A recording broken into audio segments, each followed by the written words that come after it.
I sipped my wine slowly, trying to keep my composure as Nolan droned on about some business deal he was working on. His parents, Jean and Olive, nodded along attentively, as if every word from their precious son's mouth was gospel. Just another typical family dinner at their house, or so I thought. Actually, there's something else I need to share with you all, Nolan announced, clearing his throat. He reached out and took the hand of the woman sitting next to him. A woman who most certainly wasn't me. My heart dropped as realization dawned. This woman was young, beautiful, and very clearly pregnant. Nolan gave her hand a squeeze as he continued. This is Karina. She's pregnant with my child. The room fell silent, save for the sound of my wine glass shattering on the hardwood floor. Olive gasped, hand flying to her mouth, while Jean simply stared at his son in disbelief. What is the meaning of this, Nolan? Jean finally managed, his voice strained. Nolan sighed, as if he were the one being utterly blindsided. Alara and I have been having issues. She's been unable to conceive, and after years of trying, I've come to accept that she's infertile. His words cut like daggers, each one more painful than the last. My fists clenched beneath the table. The audacity of this man to not only cheat on me, but to try and pin his infidelity on some made-up affliction of mine. I wanted nothing more than to scream, to unleash the torrent of rage building inside me. But I couldn't, not yet. Instead, I simply pushed back my chair and stood, my expression eerily calm. How convenient of you to bring this up now, Nolan, I said coolly, because I have some news of my own. All eyes turned to me, confusion and concern etched across their faces. Even Karina looked slightly unnerved, almost as if she could sense the bomb I was about to drop. I leveled my gaze at Nolan, feeling a twisted sense of satisfaction as I saw the briefest flicker of fear in his eyes. I've already filed for divorce. Those words hung in the air like a suffocating fog, the shocked expressions on everyone's faces, almost comical. Almost. Nolan was the first to recover, his cheeks flushing an angry shade of crimson. You what? He sputtered, eyes wide with disbelief. How could you do this without even discussing it with me first? I scoffed, rolling my eyes. Oh, like you discussed your little fling with Karina here? I gestured toward the woman sitting frozen beside him. Don't play dumb, Nolan. You've been lying and manipulating me for months. Memories of our whispered arguments flooded back to me. Nolan's voice low and menacing as he threatened to leave me if I couldn't give him a child. His words echoed in my mind, vile, cruel jabs about my supposed infertility that had shattered my heart into pieces. But I knew the truth now. I'd sought the advice of a lawyer, a stern-faced woman named Evelyn, who had guided me through uncovering the facts about Nolan's indiscretions. With her help, I realized that his behavior stemmed not from any concern over children, but from his own selfish greed. You're one to talk about lying, Nolan spat, rising from his chair. He towered over me, using his height to try and intimidate. But I refused to be cowed, not anymore. At least I'm not the one trying to pin my failures on someone else, I shot back, holding his glare. How convenient for you to claim I'm infertile when the truth is, you're the one who can't have kids. Nolan recoiled as if struck, his face contorting with rage. In the periphery of my vision, I saw Jean and Olive exchange a bewildered look, utterly lost. That's ridiculous, Nolan roared, but I could see the fear flickering in his eyes. He knew I had him cornered. You're delusional, Alara, absolutely delusional. Evelyn's words rang in my mind. Stay calm. Don't let him rattle you. I took a deep breath, straightening my spine. I'm not the one who's delusional here, Nolan, I said, my voice low but steady. I know all about your money troubles, about the shady deals you've been making to try and stay afloat, and I know that Karina was well aware of it all. Karina made a small noise of protest, but I silenced her with a sharp look. The shadows of doubt had already been planted. I could see it in the way her hands rested protectively over her swollen belly, in the slight crease between her brows. This was just the beginning. By the time I was through, the entire foundation of lies Nolan had built would come crumbling down around him. In the days following my explosive revelation at Nolan's parents' house, I threw myself into gathering as much evidence against him as possible. My background as an investigative journalist came in handy. I knew how to follow a trail, no matter how faint the tracks. First, I met with a private investigator Evelyn had recommended, a gruff but efficient man named Marcus. He dug into Nolan's finances, uncovering a disturbing pattern of questionable transfers and investments tied to some shadowy overseas accounts. "Looks like your husband's been playing fast and loose with the rules," Marcus grunted, sliding a thick manila folder across the table. "These transactions here, they're raising all kinds of red flags." I pored over the documents, my heart sinking as I realized the full extent of Nolan's deceit. Not only had he been cheating on me emotionally, but financially as well, putting our hard-earned savings at risk with his reckless gambles. Armed with this new information, I paid a visit to one of Nolan's business associates, a weaselly little man named Terrence who always seemed to be sweating, even in the dead of winter. He reeked of desperation and cheap cologne as I cornered him outside his office one night. "Look, I don't know anything, okay?" he protested, hands raised in surrender. "Nolan kept me out of the loop on most of his deals." I leveled him with a steely glare. "Then what was that $50,000 wire transfer you received from him last month?" Terrence's eyes went wide, and I knew I had him. "How did you—" "I have my sources," I said coolly. "Now talk, unless you want the IRS sniffing around that offshore account of yours."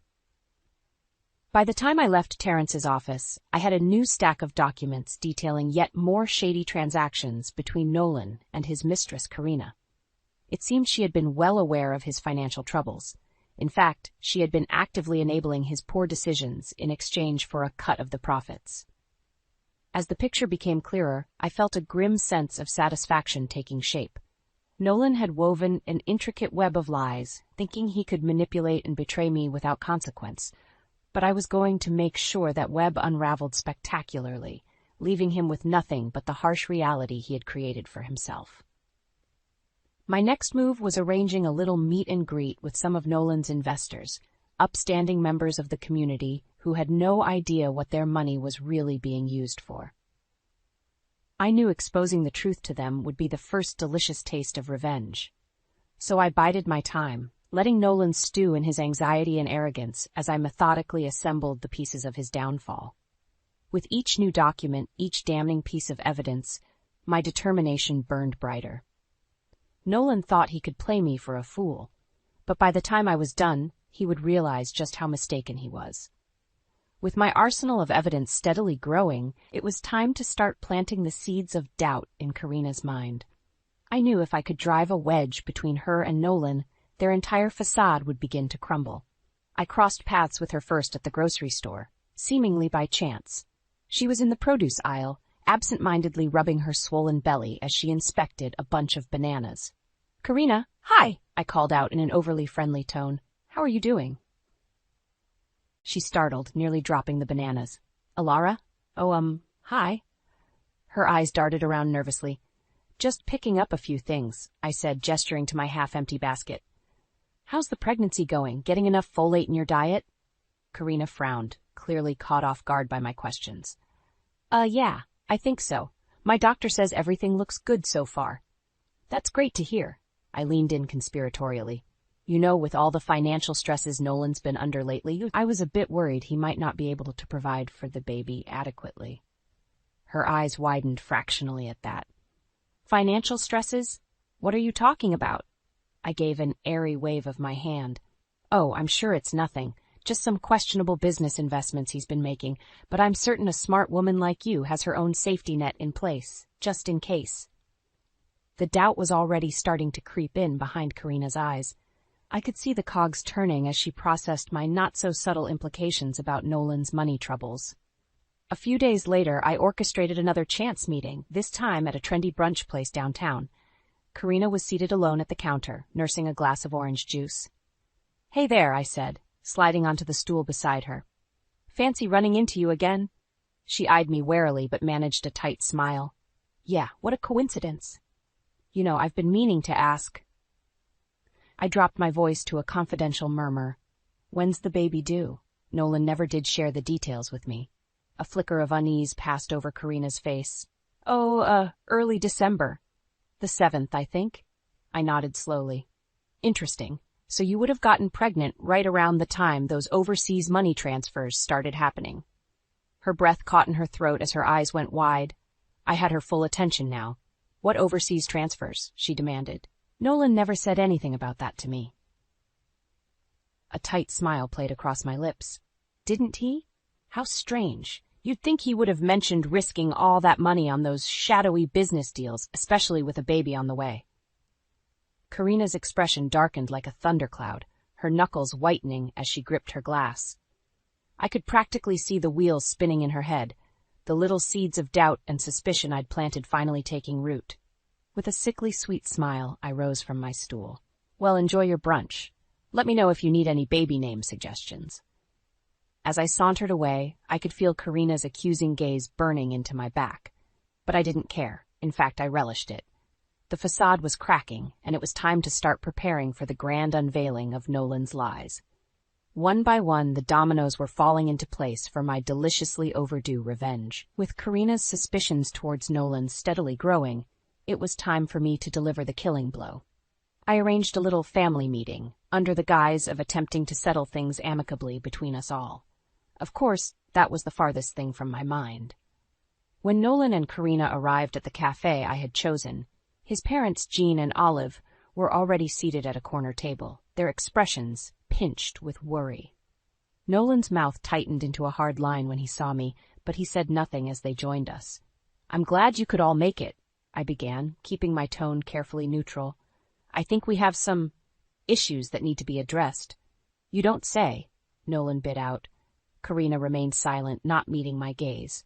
I turned to Jean and Olive, adopting a remorseful expression. "I know this situation hasn't been easy on any of you. Believe me, if I could go back and handle things differently, I would in a heartbeat." Jean reached across the table, patting my hand gently. Now, dear, we know this hasn't been your fault." "Don't coddle her," Nolan snapped. "She's the one who chose to throw away our marriage without even trying to work things out." "Is that what you really think happened?" I asked softly. "That I simply gave up without a fight?" Pulling a thick manila envelope from my bag, I slid it across the table towards Jean and Olive. "Perhaps these documents can help shed some light on the situation." Jean frowned, but obediently opened the envelope, extracting the stack of papers inside. His brow furrowed as he began scanning the pages, Olive leaning in to read along with him. "What is all this?" Olive murmured, her voice tight with confusion. "Just some details about your son's recent business ventures," I explained calmly. "The money transfers, the overseas investments in some rather questionable companies, that sort of thing." Nolan had gone rigid beside Karina, his face mottled with fury. "You had no right to go digging into my finances." "Digging is exactly what I had to do," I shot back, "since you've been lying to me about everything for months now." Jean looked up from the documents, his expression one of dawning horror. "Son, what is the meaning of these dealings? Have you been putting our family's savings at risk with these schemes?" "Schemes?" Nolan sputtered. "They're legitimate business opportunities. Nothing more." "Is that what you told Karina when you got her involved?" I prodded. "Did you let her know about the shady nature of these investments? About where this money has really been going?" Karina shifted uncomfortably in her seat, pointedly avoiding Nolan's furious glare. The temperature in the room seemed to drop 20 degrees as the implications sank in. "You," Nolan growled, turning his wrath on Karina. "You've been talking to her behind my back, haven't you? Feeding her lies about me?" "I didn't have to feed her anything," I countered coolly. "The truth was damning enough on its own." Jean slammed his hand down on the table, making us all jump. "Enough of this." He fixed Nolan with a scathing look. "We raised you better than to behave this way, son. I am utterly disgusted by what I've learned here today." The venom in his voice seemed to cut Nolan to his core. His arrogant bravado deflated like a punctured balloon as the full weight of his deceptions came crashing down.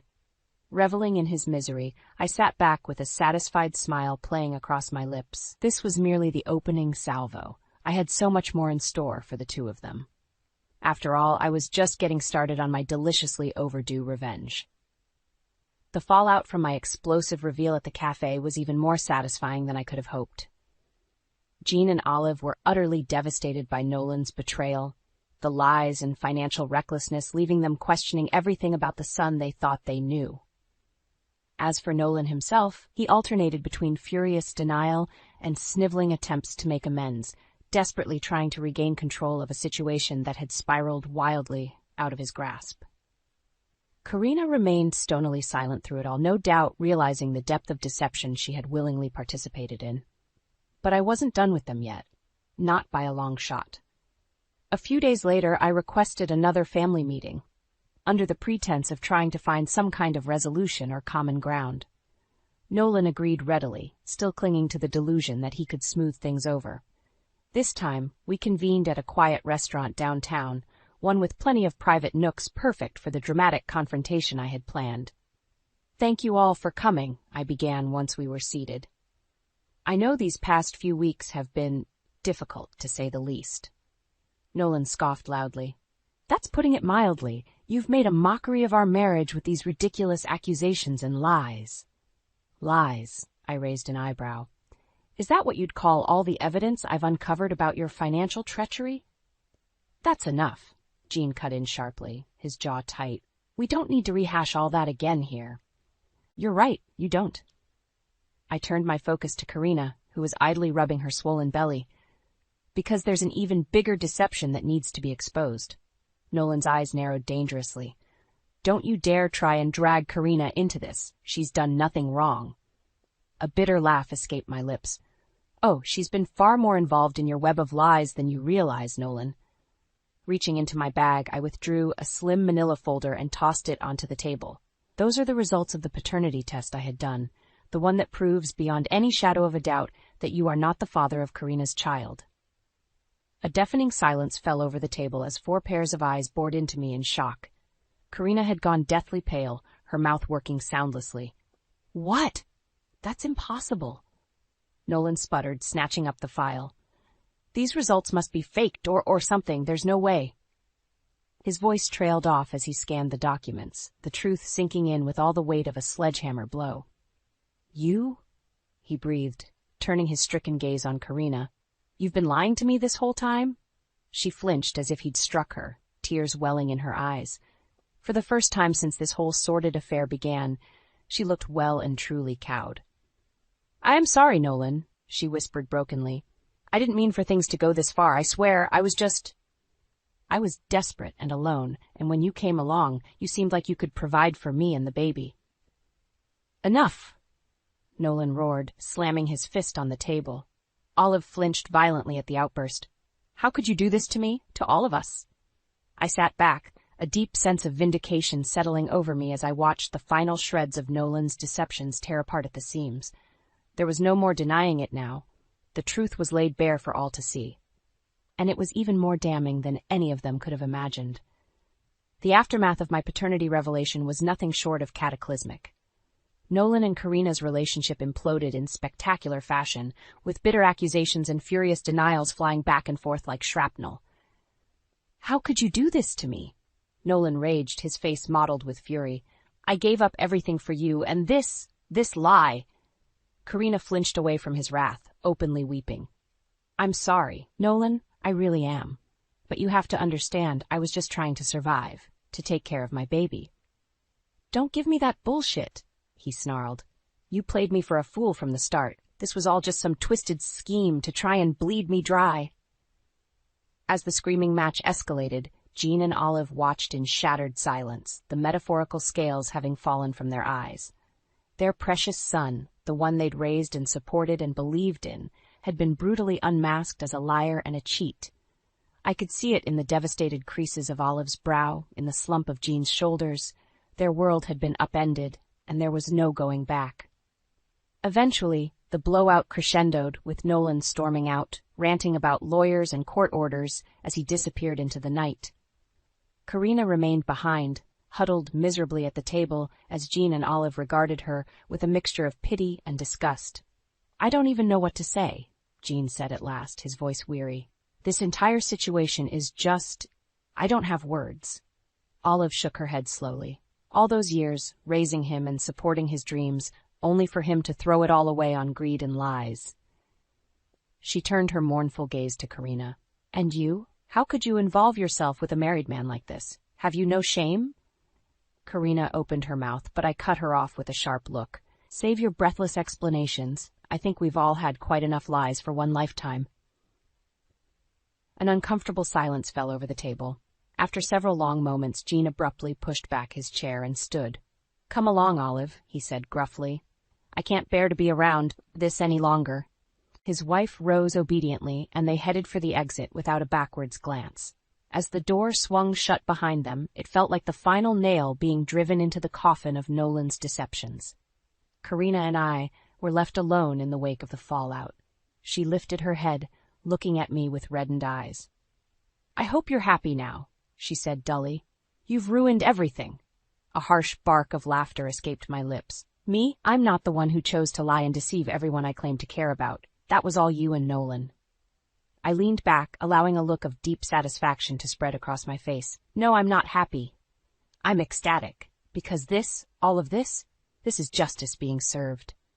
Pushing back from the table, I stood and slung my bag over my shoulder. As I turned to leave, I shot Karina one last pithy glance. I hope it was worth it. My deliciously overdue revenge was finally complete. Nolan and Karina's lives were in ruins, torn asunder by the very deceptions they had spun. As for me, I had reclaimed my freedom, my self-respect, and made them pay for their betrayals tenfold. 6 months had passed since that explosive night when I'd revealed the full extent of Nolan and Karina's betrayals. 6 months of quiet healing, of rediscovering my sense of self after years of being diminished by my ex-husband's cruelty. I'd thrown myself into my work as a freelance writer, pouring all the pain and anger and triumph of my experience into raw, unflinching prose. My words hit like a punch to the gut, resonating with readers who saw shards of their own struggles reflected in the stark honesty I projected. It was cathartic in a way I'd never imagined. With each article published, each honest accounting of the turmoil I'd endured, I felt lighter, the shackles of Nolan's lies falling away, bit by bit. Money was tight as I established my new career path, but I didn't mind the simple lifestyle. A cramped but cozy apartment downtown, home-cooked meals, and the occasional indulgence like a good bottle of wine, it was more than enough, more than I'd ever truly had during my marriage. That sunny afternoon found me seated at a sidewalk cafe, Hick's laptop open as I tweaked an essay about the insidious nature of gaslighting. I was so engrossed in my work that I barely registered the figure approaching my table until a familiar voice broke through my concentration. Well, if it isn't the woman who single-handedly destroyed my life." I looked up to find Nolan looming over me. His expression hardened into a sneer. He looked diminished, somehow, haggard and beaten down in a way that might have inspired pity from someone else. Me? I just felt a flicker of disdain as I regarded my ex through impassive eyes. "Nolan," I said flatly, "to what do I owe this unexpected visit?" "You know damn well why I'm here," he bit out, sliding into the empty chair across from me uninvited. "Because of you and your stupid, deluded need for petty revenge, I've lost everything. My business, my money, my family." I arched an eyebrow coolly. "Your family? You mean the one you systematically lied to and betrayed at every turn? Yes, how utterly tragic that they finally wised up and stopped enabling your despicable behavior." Anger flashed across his features, his jaw tightening mulishly. For a moment I wondered if he might try to strike me right there in the street. But instead, he just shook his head slowly in disgust. "I don't know what I ever saw in you," he spat. "You're just a bitter, vindictive shrew, lashing out at everyone around you because you can't handle rejection." A tiny, humorless laugh slipped past my lips. "Rejection? From you? Nolan, I dodged a bullet by getting away from your toxicity before it destroyed me completely." Rising from my seat, I gathered up my laptop and notes, tucking them neatly into my bag. As I turned to leave, a new figure approached, a tall, handsome man with a kind smile who immediately draped his arm around my shoulders. "Everything okay here?" he murmured, casting a wary look at Nolan. I leaned into his solid warmth, allowing myself a satisfied smile. "Everything's just fine, Alex. This is just someone from my past who hasn't quite let go yet." With that, I turned and strode away, leaving Nolan to stew in the wreckage of the life he decimated through his own selfishness and cruelty. Alex kept pace beside me, his hand finding mine and giving it a comforting squeeze. "You know, that guy seemed pretty broken," he commented lightly. You must have really done a number on him. My smile widened a fraction at his approving tone. Well, you could say I made him reap what he sowed. Just a little karmic adjustment. Lifting my chin, I met Alex's warm gaze and felt a surge of liberation, of pure, unadulterated freedom from Nolan's shadow at last. Justice had been served, and I was finally ready to embrace the new chapter of my life. One authored entirely on my own terms.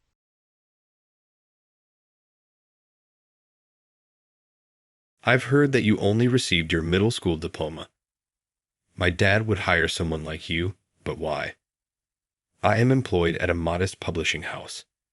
The new president summoned me in and asked me a lot of questions about my schooling after the death of the previous one, Mr. Morgan. This new guy flatly denied my presence in the company, in contrast to the late Mr. Morgan, who had established a work atmosphere that even someone like me, lacking any formal education or physical strength, could manage. You and other incompetents are fired. You freeloader, get out of here. Even though it was the only job I had been able to get, I was coerced and humiliated into leaving. He was unaware that this modest business would soon face a problem as a result of his heedless choice. Kevin Johnson is my name. I had a weak constitution from birth and was frequently ill. After I started elementary school, it grew worse, and I spent a lot of time in and out of the hospital. I started reading books as a hobby. I found it difficult to relate to other children, and I was frequently resting in a hospital bed while my classmates studied in class. My parents brought me a ton of books because they were worried about me. That was the beginning. I would become so engrossed in reading that I would lose track of my surroundings. I could be anybody in a book. I might be a villain, a wizard, or a hero. I could live under the sea or travel to space. I adored how books gave me experiences that I could never have in real life.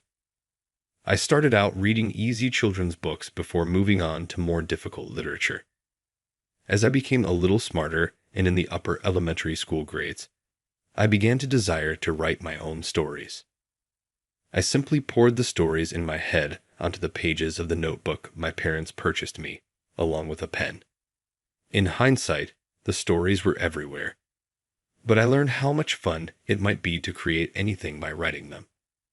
Kevin, it's time for your medicine. All right. Hey, I authored this, Dr. Irwin.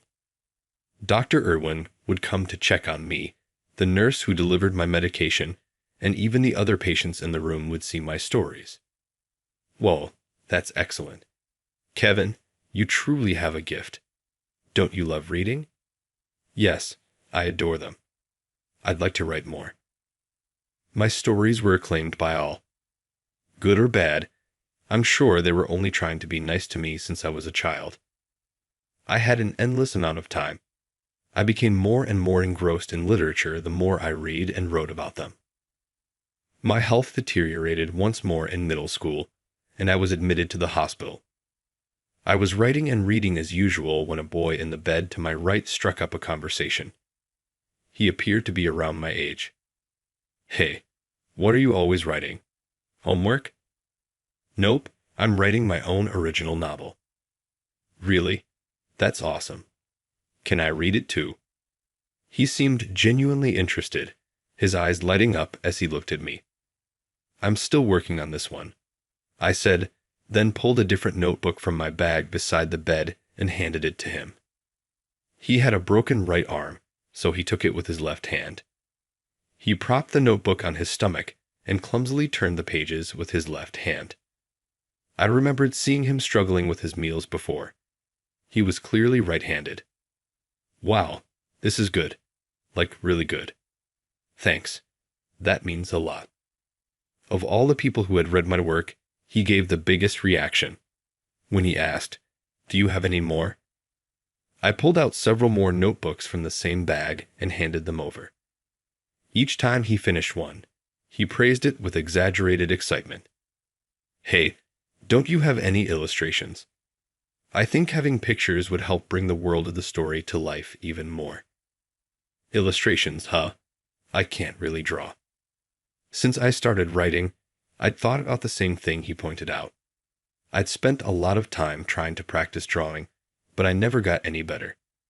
Many novels don't have pictures anyway. I'd eventually gave up and decided to just focus on writing. That's how I ended up giving up on drawing altogether. I see. I can draw, though. I got the highest grade in art. You can draw? That's amazing. I'm jealous. I've wanted to add illustrations to my stories so many times. When I complimented him, he glanced down at his injured arm with a hint of sadness. If it weren't for this, I could have illustrated your stories, you know. He really seemed frustrated about injuring his dominant arm. The idea of him drawing for my stories. I'd always created alone, but working with someone sounded exciting. When I get better, I'll come show you my drawings. If you like them, someday I'll illustrate your stories. Deal? He said cheerfully, lifting his left pinky and introducing himself. I'm Shane Turner. I'm Kevin. It's a promise. I stretched out my arm from my bed and hooked my pinky with his. Just like that, we promised each other. But right then, my body gave out. My condition worsened, and I had to be moved to a private room. Thankfully, I recovered quickly and returned to the shared room. But by then, he had already been discharged. I never got to see his drawings. I didn't even get to say goodbye. It felt like we'd never get to fulfill our promise. That thought frustrated me more than anything. Because I was hospitalized for so long, I had to give up on going to high school. Even around the time I graduated middle school, I kept having long bouts of illness. So even if I managed to pass the entrance exams, there was no way I could see it through to graduation. Still, I couldn't just sit around and do nothing. So I looked for a job that wouldn't be too hard on my body. But no such place existed, and with a body like mine, I figured I'd just be a burden wherever I went. That thought slowly wore me down and made me bitter. I was about ready to give up. Then one day, my dad reached out to a friend and found a job for me. A publishing company. Yeah, it's run by a guy named Mr. Morgan, an old friend of mine. He agreed to take you in knowing full well about your health. When I met him, Mr. Morgan turned out to be a genuinely kind man. You could feel his warmth just from the way he carried himself. I got sick often, and being a middle school graduate, I didn't understand a lot of complex things. Still, he took the time to figure out what kind of work I could handle. He was nothing short of a lifesaver. My tasks were simple: organizing files, handling paperwork, and reaching out to authors. A little while after I started working at Mr. Morgan's company, I happened to run into him during lunch, and we got to chatting. We had only ever talked about work before, so chatting like this felt refreshingly new. So, Kevin, do you have any hobbies? We chatted over lunch in the cafeteria, and he asked me more about myself. For someone like me, who barely had any friends, this kind of conversation felt genuinely enjoyable. My hobbies are reading and writing. When I was in the hospital, I had a lot of free time, so I read and wrote a lot. Writing? Huh? That's a productive hobby.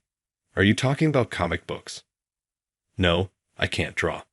I write novels. Novels. Well, I'd love to read one sometime.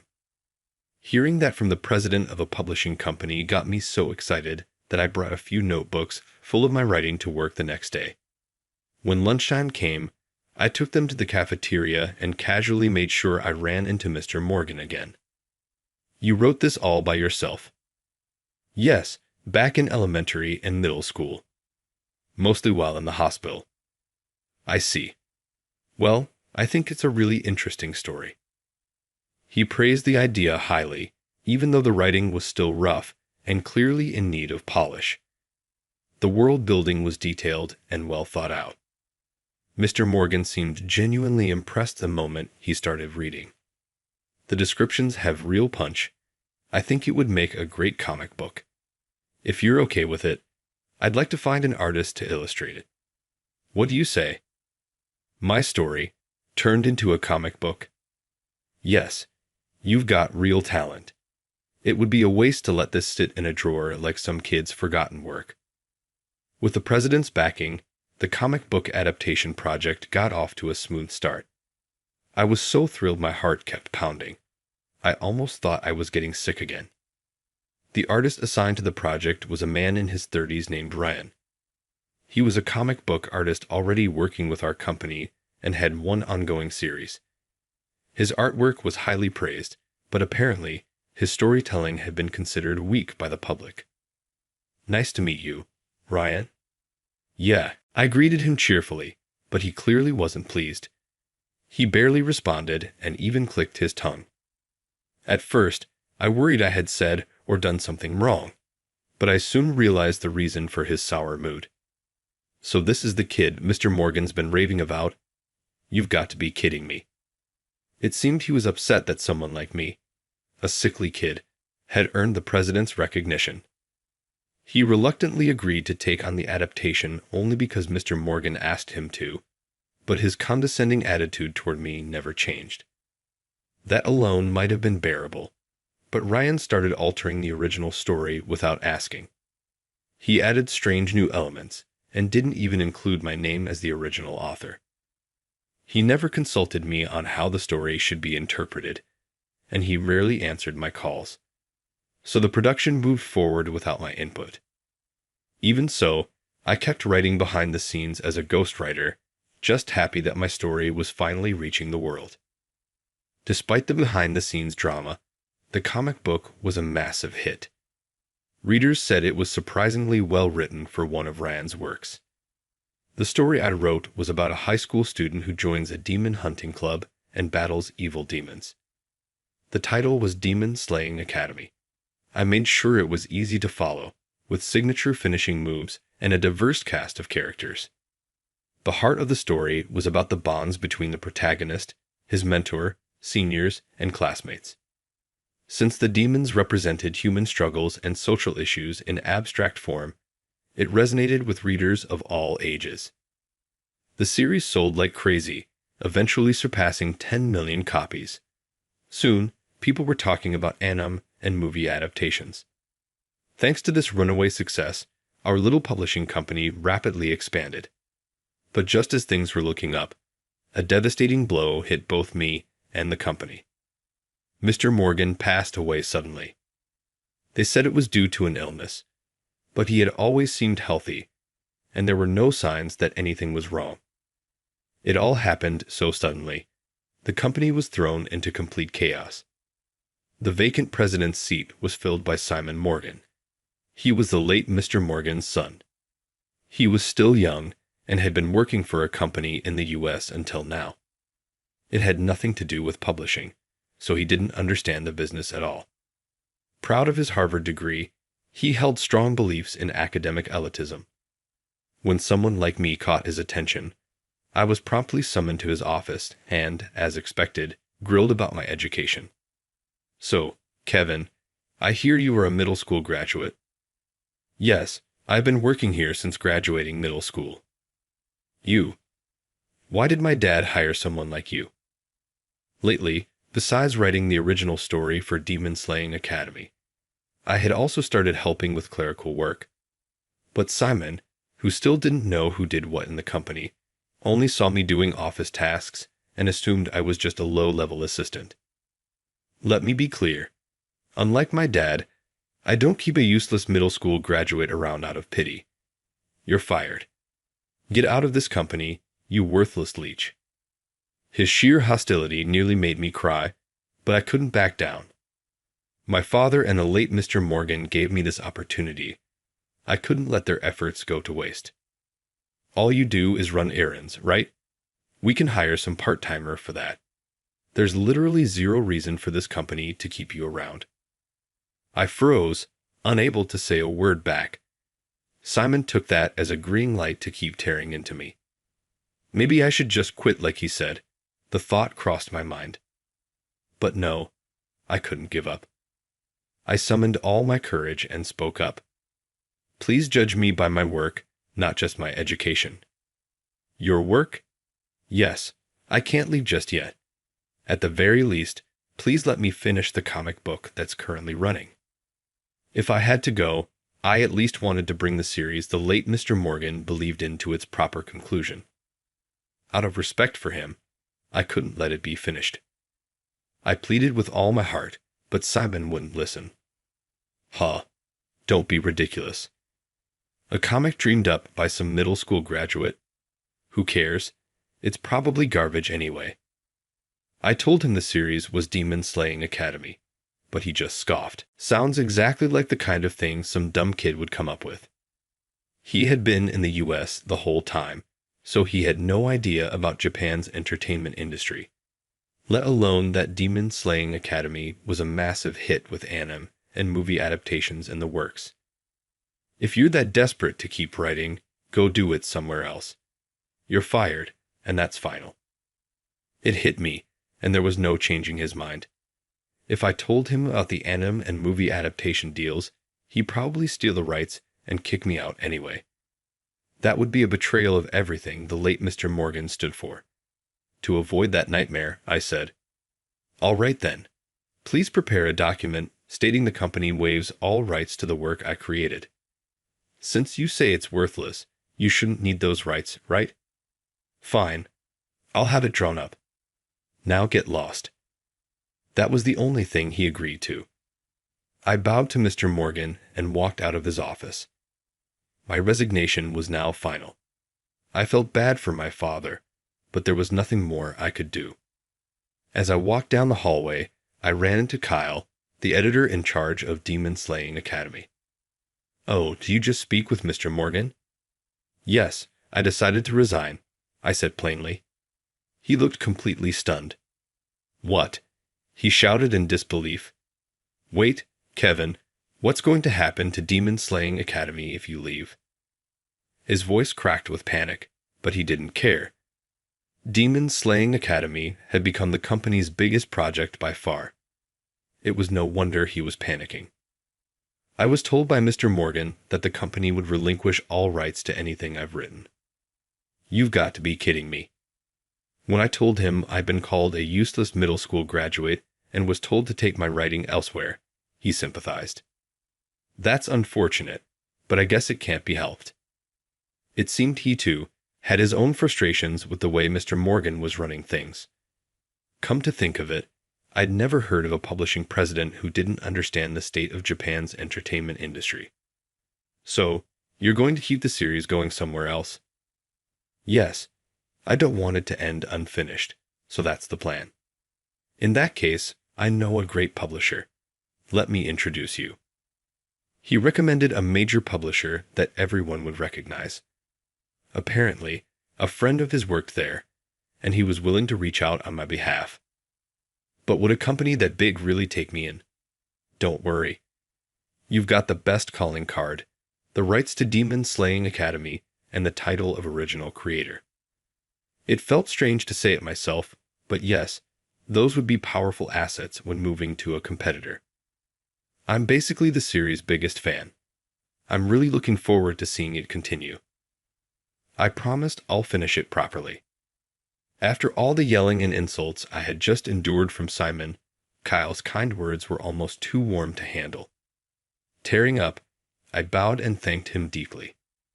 The publisher Kyle introduced me to turned out to be every bit as huge as I had imagined, not just in reputation, but in the size of the company itself. The building alone was intimidating. As I stared up at its towering structure, my stomach started to twist. Though I didn't get sick as often as when I was younger, moments like this still brought on discomfort. "Excuse me, are you okay? You're looking really pale." Someone suddenly spoke to me. It was a guy around my age.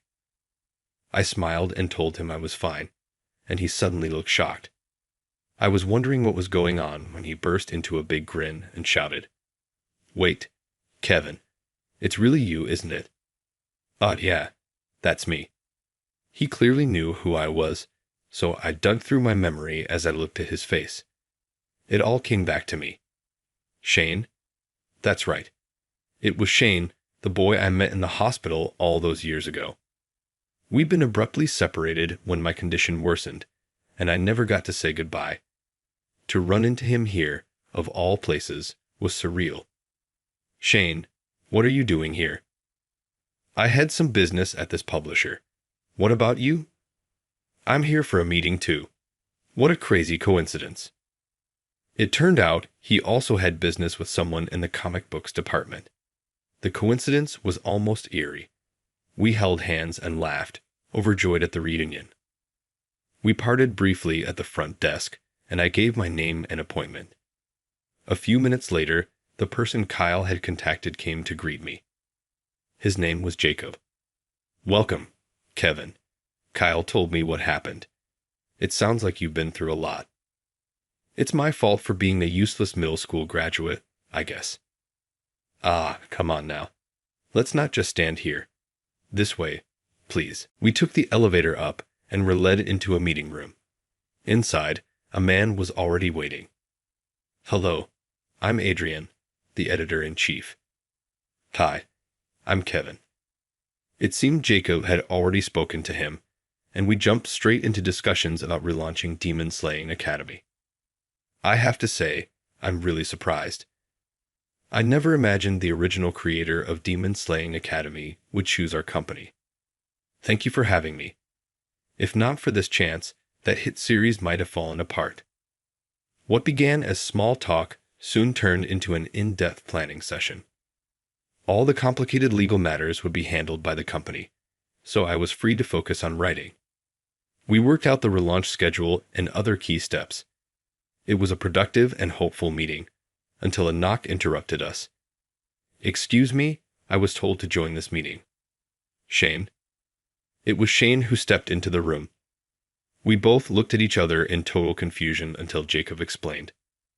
Oh, you two know each other. Actually, we held a selection process for a new artist for Demon Slaying Academy, and everyone agreed that Shane was the best choice. His artwork was known for its delicate details and intense energy, making him a perfect match for the story's bold moves and colorful cast. Wait, hold on. So Kevin is the original author of Demon Slaying Academy. Yeah, my name never showed up anywhere, so no one really knew. The previous artist, Ryan, had refused to credit me, even when the late Mr. Morgan requested it. I had given up on it, thinking as long as my rights were protected, the credit didn't matter. Are you really saying I can draw this? I get to illustrate your story, Kevin. Shane's voice was full of emotion, like he might cry at any second. Seeing him that happy nearly brought tears to my own eyes. When Jacob and Adrian nodded and said, "We're counting on you," Shane bowed deeply in gratitude. Not long after, he showed me the rough drafts based on my script. Come to think of it, this was the first time I'd ever seen his artwork. Back then, we never got the chance. These are just rough sketches, but this is the general idea. Whoa, the detail is insane. And you're going to polish it even more. The line work was delicate. The page layouts were dynamic and powerful. The panel flow was natural and cinematic. Every part of it looked like the work of a top-tier comic book artist. Shane insisted it was just a draft, but even at this stage, it already surpassed Ryan's work. His art style fit Demon Slaying Academy perfectly. It's incredible, and it's exactly how I imagined it. I said it without exaggeration, and Shane beamed with joy. I couldn't help but jump with excitement like a little kid. We did it, Kevin. We finally kept our promise. That promise we made that day in the hospital, the vow that Shane would illustrate my story, had finally been fulfilled. Yeah, Shane. We shook hands again, laughing together. His face still had that same innocent smile I remembered from childhood. A while later, Demon Slaying Academy launched its new serialization. Then one day, my phone rang. Ryan? Hello. Hey, you. I almost dropped my phone, startled by the sudden shouting. Why are you yelling like that out of nowhere? Don't why me. You just up and quit the company. So that's what this was about. It's been over a month since I left. Why is he getting worked up now? Well, I was fired by Mr. Morgan, so I didn't have much of a choice. Don't give me that crap. and now my series is canceled. Nobody's going to read your story without me drawing it. Give me back the rights. Demon Slaying Academy is mine." I couldn't believe what I was hearing. He kept ranting and raving, so I just stayed silent and waited for him to calm down. "If you got a problem, take it up with Mr. Morgan. He's the one who handed over the rights to me. He told me to take my work elsewhere, so I did exactly that." Even after explaining, Ryan started yelling again. Eventually, he started saying nonsense like, "If you're going to another publisher to continue the story, I should go too and draw it." He actually believed the success of Demon Slaying Academy was all thanks to him. But that couldn't be further from the truth. Sure, it was a huge hit, but many of the complaints from readers were about things that weren't in the original. All of those were changes Ryan added on his own. "You always looked down on me, didn't you? If that's the case, then why bother clinging to my story? Just find a new writer or create your own from scratch. You're the brilliant artist who made Demon Slaying Academy a hit, right? You little..." Ryan kept rambling on and on after that. Fed up, I just pretended to listen, waiting for the right moment to say what I needed to say. I didn't write that story on a whim. I spent time carefully building the world and its structure. But you changed things without even talking to me. And on top of that, you refused to credit me. That's just not right. After all his bluster, he suddenly had nothing to say. "You won't be drawing Demon Slaying Academy ever again. Goodbye." I hung up the phone before he could respond. It was my first real argument with someone, and it left me shaken and exhausted. But it also felt like a huge weight had been lifted. Now, what's this? Not even a minute later, my phone rang again. From Simon. "Hello. Kevin, it's me, Simon. Listen, I want to apologize for how I treated you. I shouldn't have fired you. Please come back. We'd love for you to write Demon Slaying Academy here again." He must have finally realized what a mistake it was to give up the series. Someone must have told him. Ryan? Or maybe Kyle. He was trying to sound remorseful, but I wasn't buying it. He didn't care about me. He only wanted the profit and prestige the series brought in.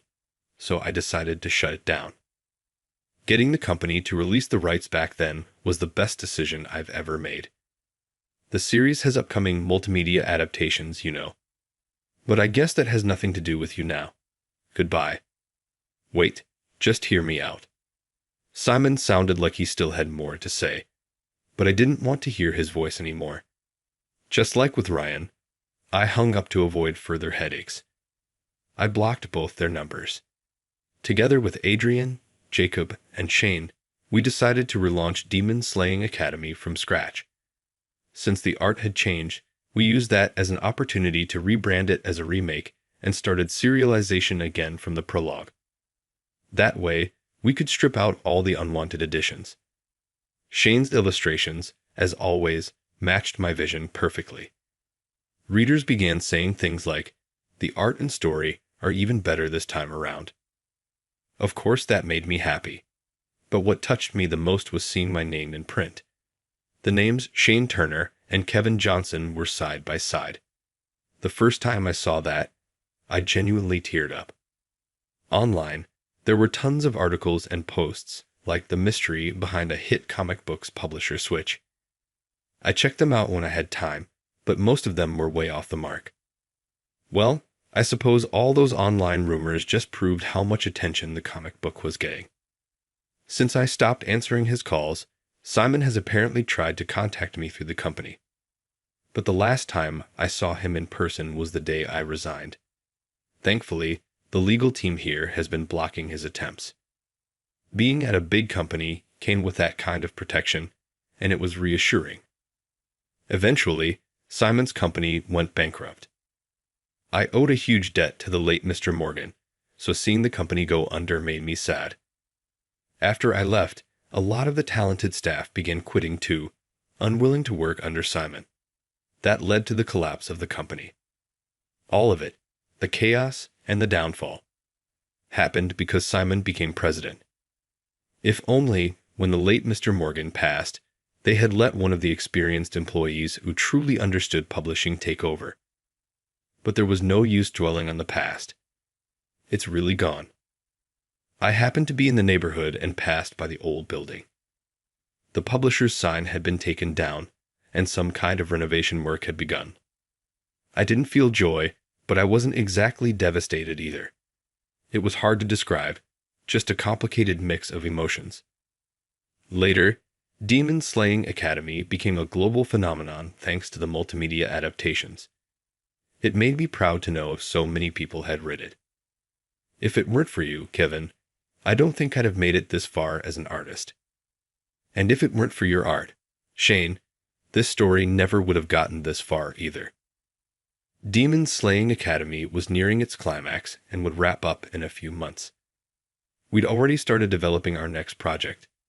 Of course, Shane would handle the illustrations. Here's to more great work together, my partner. Yeah, let's keep it going, Shane. That promise we made in a hospital room didn't end with just one story. We planned to keep creating again and again together. After Demon Slaying Academy ended, we went on to release several more hit titles. People started calling us a legendary duo. I get inspired just by looking at Shane's drawings, and he brings my stories to life exactly as I imagine them. Maybe that's what makes a true creative duo. I guess the reason we complement each other so well is because our visions are perfectly aligned. We bounce ideas back and forth, discussing this and that, until we create something truly amazing together. That's what collaboration really is. One day, we received a fan letter from a child. He said he was often hospitalized due to poor health. But ever since I got into Demon Slaying Academy, every day feels fun. It reminded me of my younger self, sick, stuck in a hospital, and clinging to stories for hope. Writing and reading were my way of holding on. I never want to forget how I felt back then. I want to keep creating stories. I want to bring hope to people. With that in mind, I pick up my pen again today.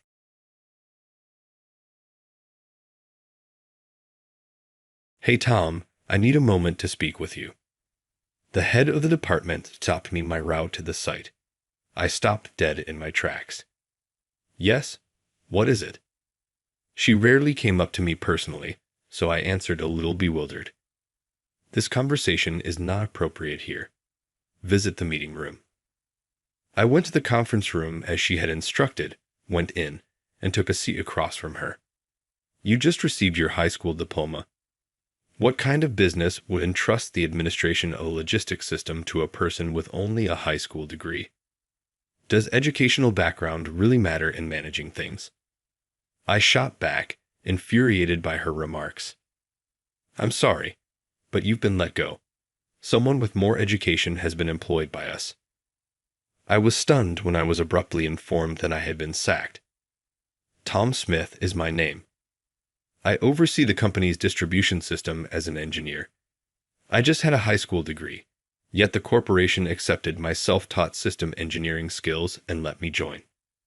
Ken, the former head of the department, helped me secure this position, thus I owe him my job. I owe him everything. I was left in foster care after losing my parents in a car accident when I was 5 years old, leaving me an orphan without siblings or family. A computer was donated to that home, and I have been interested in computers since I first saw them in 5th grade at school. I became interested in programming and would play with the computer whenever I had free time at the foster home. As I progressed to the point where I was making games and playing them with others, I would go over and apply what I had learned in school. Even though it was advised that I continue my studies in college by the time I graduated from high school, budgetary limitations prevented this from happening. After high school, I made the decision to leave the foster home, learning that many families couldn't place their kids there, and accepted a job at a restaurant that provided room and board. I began working at the restaurant where Ken would go on his lunch breaks.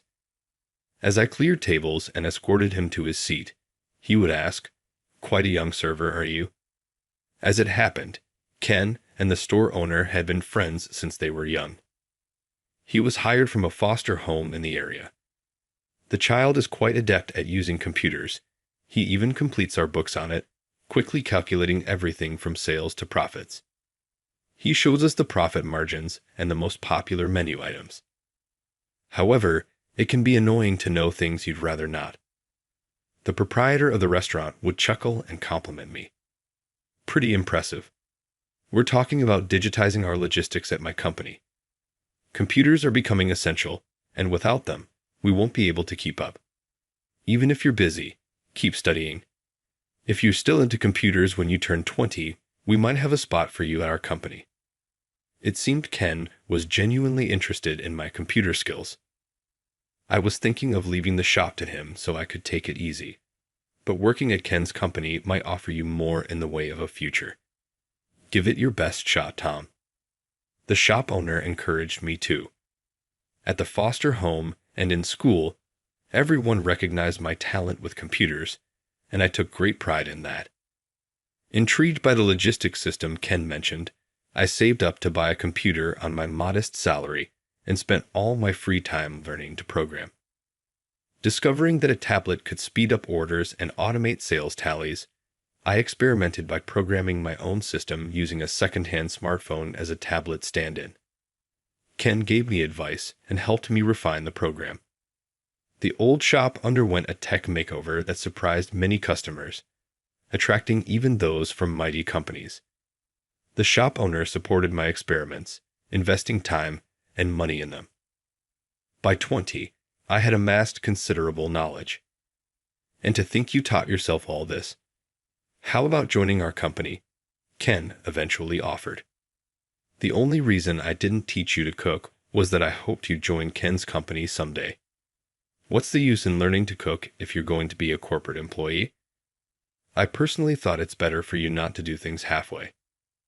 The restaurant owner expressed his deep consideration for my future. Leaving the restaurant felt wrong after having received 3 years of kindness, but I was grateful for the owner's foresight. This place is old, and it would need to be rebuilt even if someone took it over. I don't really want to continue it that much. When you get a job, you'll be renting an apartment, right? I'm planning to close this restaurant eventually. I felt lonely as the restaurant owner said that. For me, it was like my own home. I'll be your guarantor when you rent an apartment. I'll hire someone from foster care who seems to have dropped out of school like you did. That's one way to contribute to society. Once you are settled, come by for a meal sometimes, will you? The manager tried to alleviate my guilt about leaving by talking about various things. And then, I told Ken about it. That's because you've worked hard. I heard from the owner how you study till late every night. Please take care of that kid, he'd say to me. Ken shared about the owner's kindness. Let's get you to take the hiring exam soon. I'm sorry, but our company has never hired someone without a college diploma for a technical position. It seems best for me to headhunt you. Could you summarize the system you created at the restaurant in your resume? We'll use that as the first round of selection. After being told this, I prepared my resume and handed it to Ken. There seemed to be considerable opposition within the company, but Ken wanted them to see my abilities and suggested that if I could outperform a third-year engineer in a programming contest, they should hire me. I went to the company at the time Ken had told me and took the exam. Before the exam, the restaurant owner closed the restaurant to buy me a suit, and he accompanied me to the store. As I put on the suit, the owner couldn't help but tear up, feeling proud of my growth.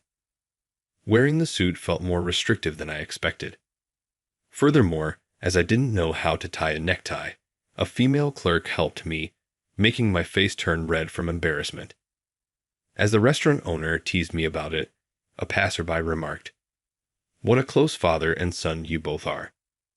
Hearing that, I said, "Yes, he's really my beloved father." Looking at the owner, he finally broke down in tears.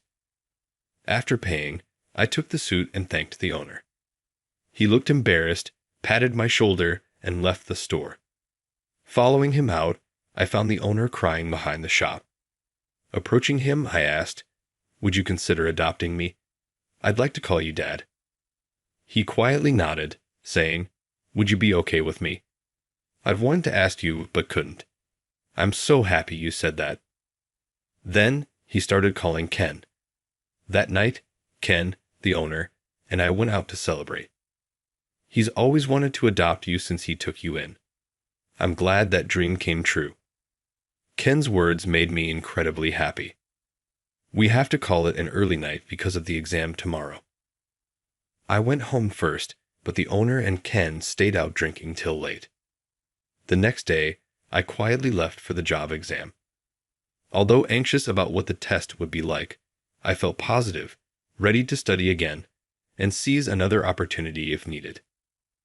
After the interview, I took the same test as a third-year employee, who quickly assembled the program. While surprised by the speed of his typing, I stayed calm and completed my programming without rushing. As the time limit approached, I had finished, but the employee was still working on his program. After they were collected for assessment, the programs were first tested on a machine, starting with the employee's. Although his program functioned as required, it wasn't completely finished, leading to a score of 80. Then, my program was tested. It wasn't perfect, but it did score 95. The evaluators decided that my self-taught skills were more than sufficient, resulting in my hiring. I immediately shared the news with my father, and we rejoiced together. Returning to the restaurant, the regular customers also celebrated, and I was set to start work the next day. Eventually, the owner and I formally completed the adoption process. After joining the company, I became part of the team implementing the logistics system. Creating something from nothing was truly challenging, but through continuous programming, testing, and revision, often clashing with team members, we progressed in systematizing the process. Finally, the system was launched successfully, marking a significant achievement. As the project concluded, I became the sole person responsible from the initial team tasked with managing the system, leading to my current role. As the system went operational, Ken retired upon reaching his pension age, saying, "Tom, you've done well to launch this. With this system, we can reduce both employee workload and errors, cutting labor costs significantly. It's a considerable benefit for the company." Ken's contributions to the system's concept and operation were recognized, and there was talk of him joining the board, but he chose to enjoy his post-retirement life instead. Simultaneously, my father also retired, passing the restaurant to a young man from foster care, marking his exit from active duty. The young man was also adopted, and though not related by blood, I gained a brother. Together, we both took care of our father. Dad had planned to close the restaurant, but he reluctantly agreed when my brother wanted to take over. Though I could tell he was actually happy about it, relieved of the burden. Dad has been enjoying his retirement, traveling, and playing golf with Ken. After Ken retired, and Fuga transferred from the sales department and became the new head of our department. She, not understanding the technical side, often gave me impossible tasks, causing frequent clashes. Whenever I outsmarted her in meetings, it seemed to hurt her pride, making her storm out red-faced, which worry our colleagues. "Don't embarrass the boss too much. It'll only worsen your position, and she's probably just trying to help the company," I was often cautioned. But I couldn't stay silent when our hard-earned system was criticized. I despised the contempt she occasionally showed and confronted her, meeting her strong-willed gaze. Having heard of her troubles with colleagues in sales, even knowing I was the most knowledgeable about the system, she refused to acknowledge it. In reality, no one in the company knew the logistics system better than I did. I handled all its troubles and improvements alone. Then, in a meeting room, I was shocked by her words. "You really don't understand anything, do you?" I sighed in exasperation and said, "All right, I'll resign as you wish. Who will be my successor? It's a complex system, and I'd like to ensure a proper handover." I wanted to ensure a smooth transition so my successor wouldn't struggle. I told this to the boss but was dismissed. There's no need to hand over from a high school graduate like you. We'll leave it to someone with a higher education level, he said. Furious at her words, I simply said, understood, then left to write my resignation letter. When I submitted it, the manager was astonished. What happened suddenly? Is there an issue with the terms? The company will really struggle without you. Ken also insisted on relying on you when he retired. I thought I was making things easier for you, but where did you find dissatisfaction? The manager inquired, looking troubled. So, I relayed Anne's remarks, leading him to argue. Anne, coming from sales, doesn't understand the technical aspects. You don't need to take her seriously. Even if she talks about hiring educated employees, no one but you can manage the system. A handover would take at least a year, right? The manager appeared quite angry at her comments. I don't mind quitting, but I want to ensure a proper handover. With discussions about system upgrades ongoing, halting the system would significantly harm the company. The manager nodded. Exactly. Let me keep this resignation letter. I'll inform her of the risks after your departure and try to change her mind. Thank you. Please do. As I was about to leave, the manager asked, just out of curiosity, what are your plans after leaving the company? I responded with a smile. My brother has taken over the restaurant, so I'll be helping out there for a while. Good to know you'll be nearby. Maybe we can hire you as a contractor if needed. It'll be easier for you, avoiding direct dealings with the boss, the manager suggested. If Anne agrees, though she probably won't because of her spite, I replied. I told the manager I wouldn't return to the company until a decision was made and left for the day. Dad and my brother were surprised by my early return and showed concern as I explained the situation, making me truly appreciate having a family for the first time. Although I had been worried before while in foster care, being cared for by family felt uniquely reassuring. Meanwhile, the manager tried to persuade Anne about my contributions and the impact of my absence, spending time trying to bring me back to the company.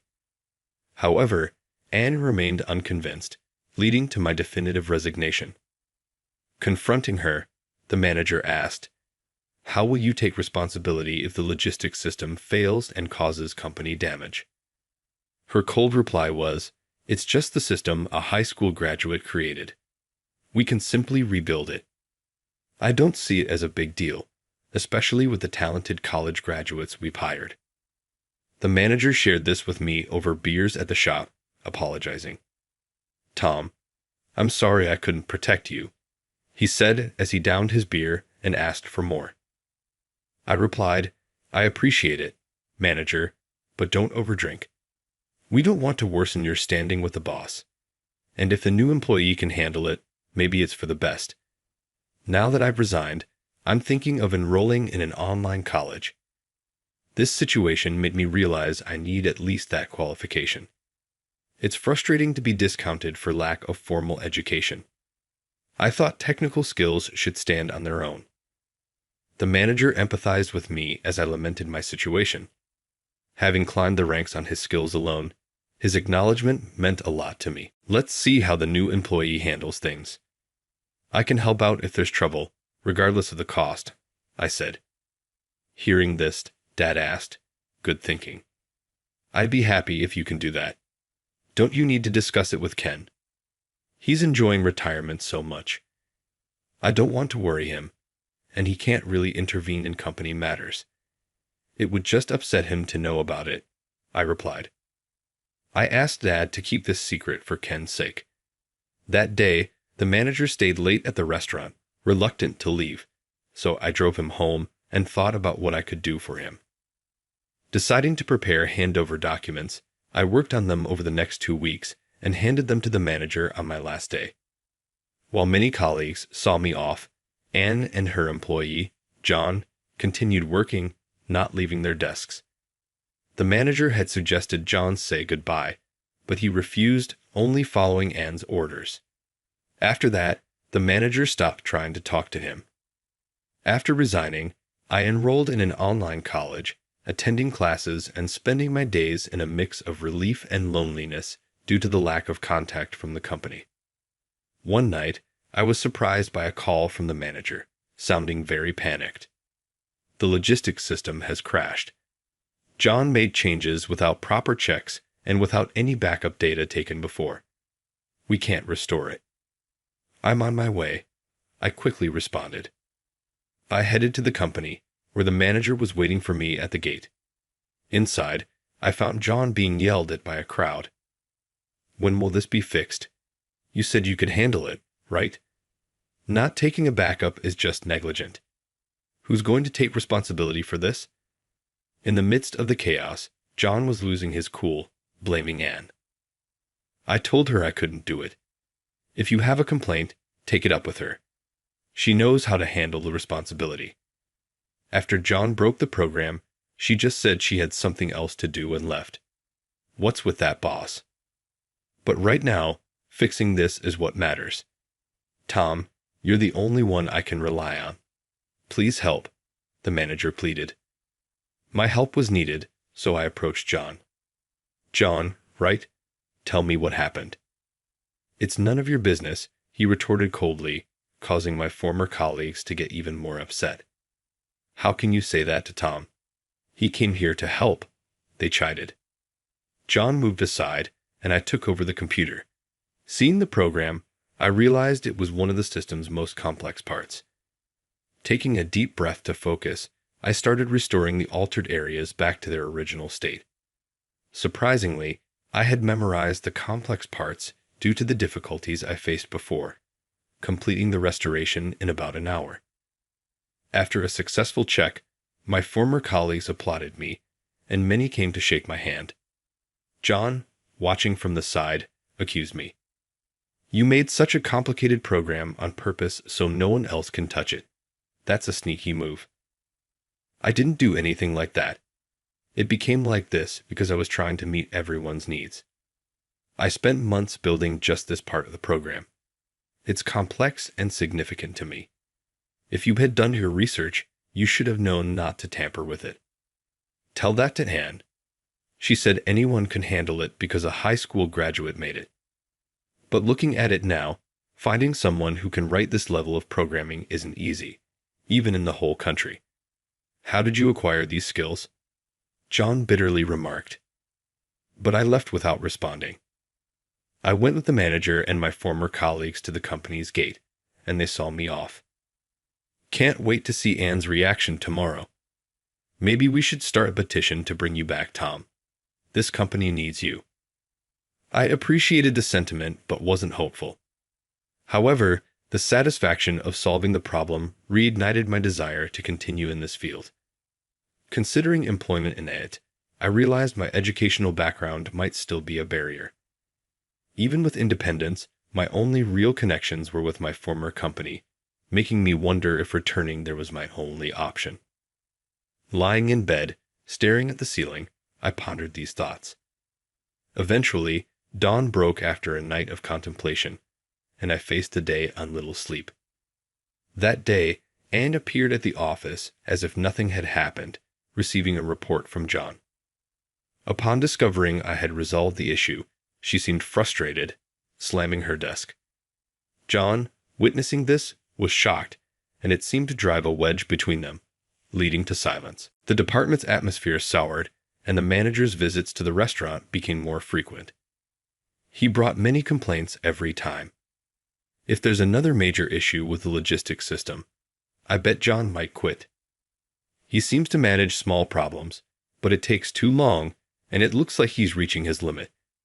He's not well received by the other employees either, and Anne has started ignoring John's struggles, probably planning to bring in someone new. He continued, asking for another beer. What's the best course of action? He asked. The best thing would be for you to come back and maybe get transferred, he whispered to me. That's a bit harsh. Maybe just a transfer. Only 3 months until April. If Anne is still around, maybe I'll quit, and we can start a company together. Tom, I feel like we can do anything if we team up. No need for you to quit. I've thought about starting my own business. Fixing the issue yesterday made me think I still could, and I want to test my abilities. But there's nothing around here, and my lack of education follows me. It seems like my only option might be to return to the company. When I said that, my dad, who rarely interrupts, spoke up. Were you stuck in that kind of thinking? Go out there and test your skills.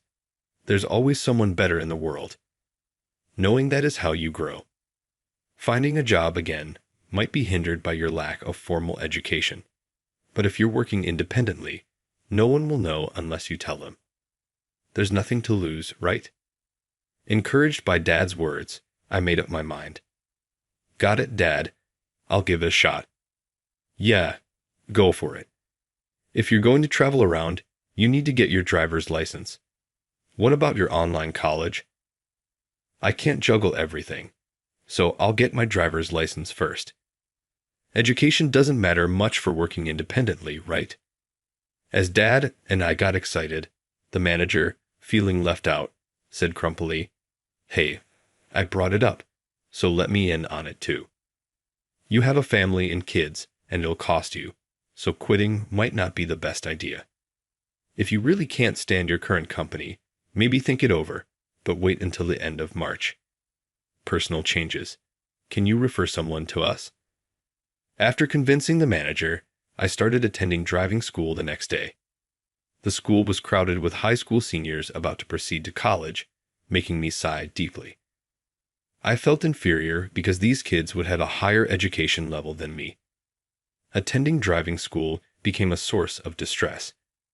That sense of educational inferiority wasn't easy to shake off, so I took every class available from morning till night to finish as soon as possible. In a month and a half, I got my license. During a break, as I was looking at a used car magazine, Dad and my brother approached me with big smiles, handing me something I instantly recognized: car keys. Led to the parking lot, I saw a white minivan with a newbie driver sign awaiting me. This is for me. Both nodded, and I climbed into the driver's seat. Driving off without a specific destination in mind, we reminisced about our time starting at the restaurant, driving until the gas ran out. I often wonder where my life would have been without meeting you, Dad. Raised without knowing familial warmth, you showered me with love and let me pursue my interests. I'm truly grateful. That's good to hear. All I can do is not get in your way and support you. That's just what parents do for their kids, so don't hold back with me. You are still young and have a long road ahead. Believe in your abilities, and someone will take notice. My brother nodded in agreement. Thanks. I'll do my best. The next day, I decided to make my former company my first business client. When I called the manager to announce my independence, he said, "Congratulations. As a celebration of your new start, I'd like to offer you a job." He had prepared by asking the team that launched the logistics system to help me, and they were ready to support my venture. I was invited to the office for a meeting. Waiting in the conference room, Anne entered. "Tom, it's been a while. The last time we spoke was in this room. I really appreciate you fixing the recent trouble. I hadn't realized how capable you are and how much your colleagues respect you. I'm sorry for judging solely based on education and sincerely apologize. I can't ask you to come back, but would you consider being our dedicated contractor? Everyone feels more secure with you around." Surprised by Anne's offer, I was pondering when the manager arrived. "Anne, have you already discussed everything?" He addressed her. We talked, but he looks quite perplexed. "I doubt he'll believe it coming from me, so I'll let you, the manager, explain," she said, and left the room. The manager continued, proposing a yearly renewal contract for on-site work, which I declined. "Manager, I appreciate the thought, but I want to test myself in different places. I want to see how far my skills can go. I can't commit to being on site." I turned down a permanent position but managed to secure project-based work. I involved John in the programming, providing prior explanations to ensure he could handle any issues if I wasn't available. This would allow me peace of mind to take on other clients and aid John's development. Teaching John was also a way of giving back, and I shared all my knowledge with him. Quick to learn, John fully grasped the logistics systems programming.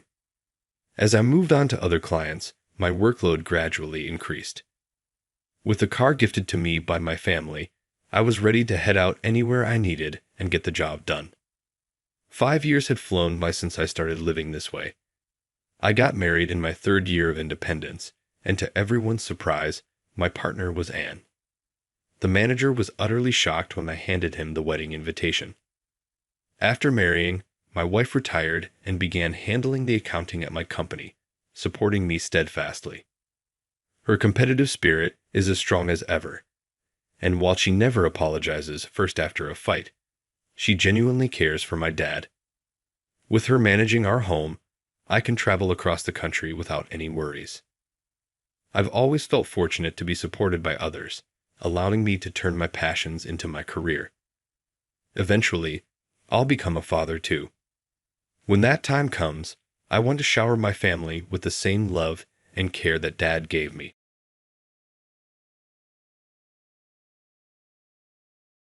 Our department leader, Gary, was the one who stole the business transaction from your younger colleague.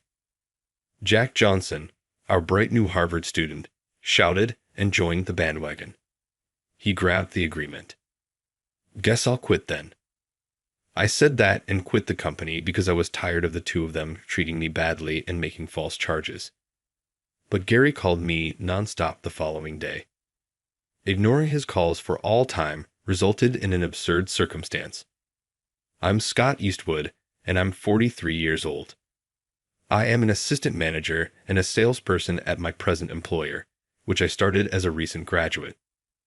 Although it's not the ideal posture, I'm content with it. The work environment is decent, and the money is sufficient to sustain my family.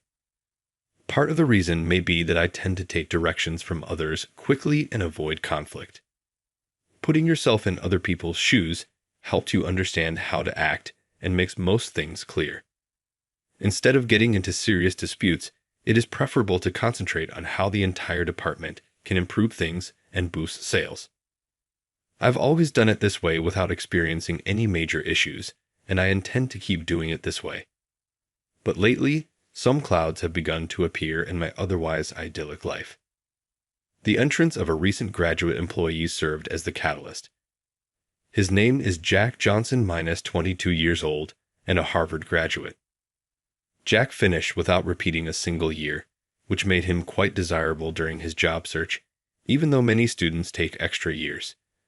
It's surprisingly simple to find a job. Despite having a lot of offers, I went with the simplest one. About 6 months into his job, Jack began to reveal his true self.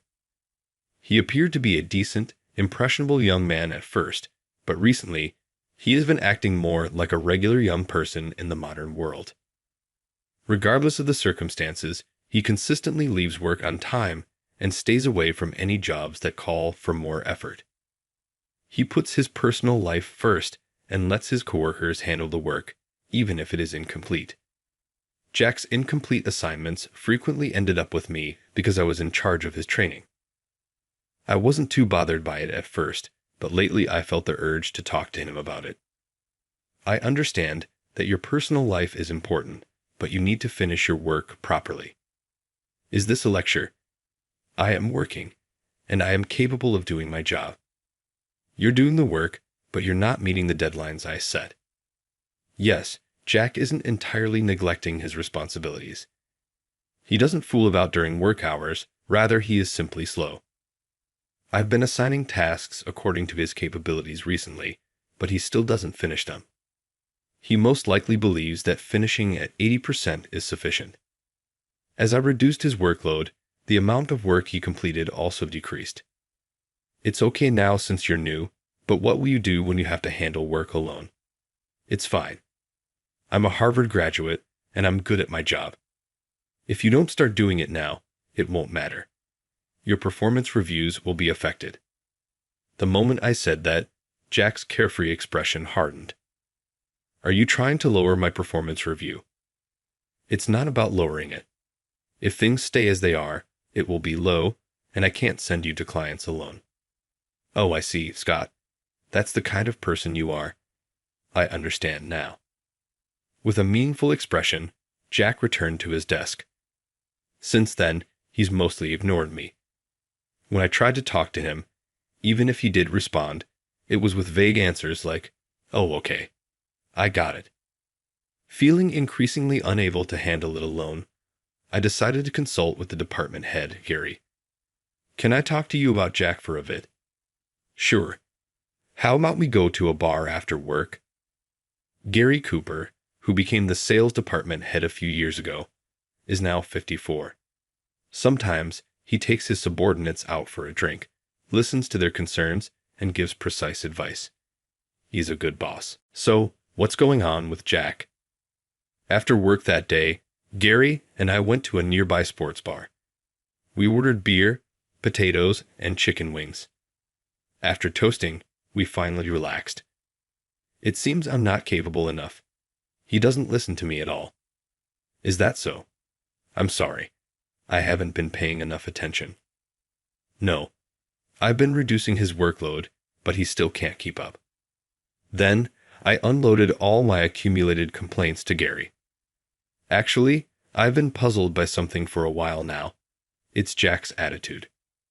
While he disrespects me, he's polite to Gary and the other employees. He immediately starts any task they give him and has never missed a deadline. I've never seen him brag about his degree or claim that he's capable to anyone but me. He doesn't say those things to me. Why does he only do that to you? I think it's because I only graduated high school. Everyone else has a college degree. That's true, but is that really a reason for such bad behavior? Jack's attitude changed abruptly after I told him I only had a high school diploma. So, it seems like he looks down on me for my lower education level. I'd be surprised if there was any other reason. Even after telling Gary this, he couldn't imagine such behavior from the kind Jack he knew. Well, I'll have a talk with him too.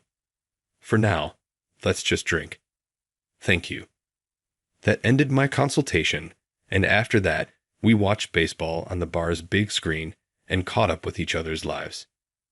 Going out for drinks with Gary made me feel refreshed. Seems tough, so today's on me. Oh, I feel bad, especially after you listen to my problems. You've got the day off tomorrow, right? Use the money to take your wife on a date. Gary really is a great guy. In the end, Gary treated me, and when I got home, I drank plenty of water to prepare for the next day's date. It's been a while since we went on a date. My wife, Malene, said, looking very happy to be going out. That day went smoothly and ended happily. But the next day at work, I noticed a strange atmosphere. Gary, who usually greets me first, was glaring at me. Is he mad because I took the day off suddenly? No, but he didn't seem upset when he took me out for drinks. So why? While I was thinking about this, Gary called me over. Scott, right after you arrived, we need to talk in a separate room. I'll go ahead, so follow me. Yes, understood. Not knowing what was going on, I could only respond like that. I quickly put my stuff at my desk and headed to the designated room. From Gary's demeanor, it was clear he was angry. But I didn't know why. Being uncertain about the reason made me anxious. With heavy steps, I reached the room and grabbed the doorknob. Excuse me. I was sure I was going to talk to Gary alone. However, when I opened the door to the room, there was someone else there besides Gary. It was Jack. Finally, you're here. Have a seat. So, what is this about today then? Gary, who is usually kind, raised his voice.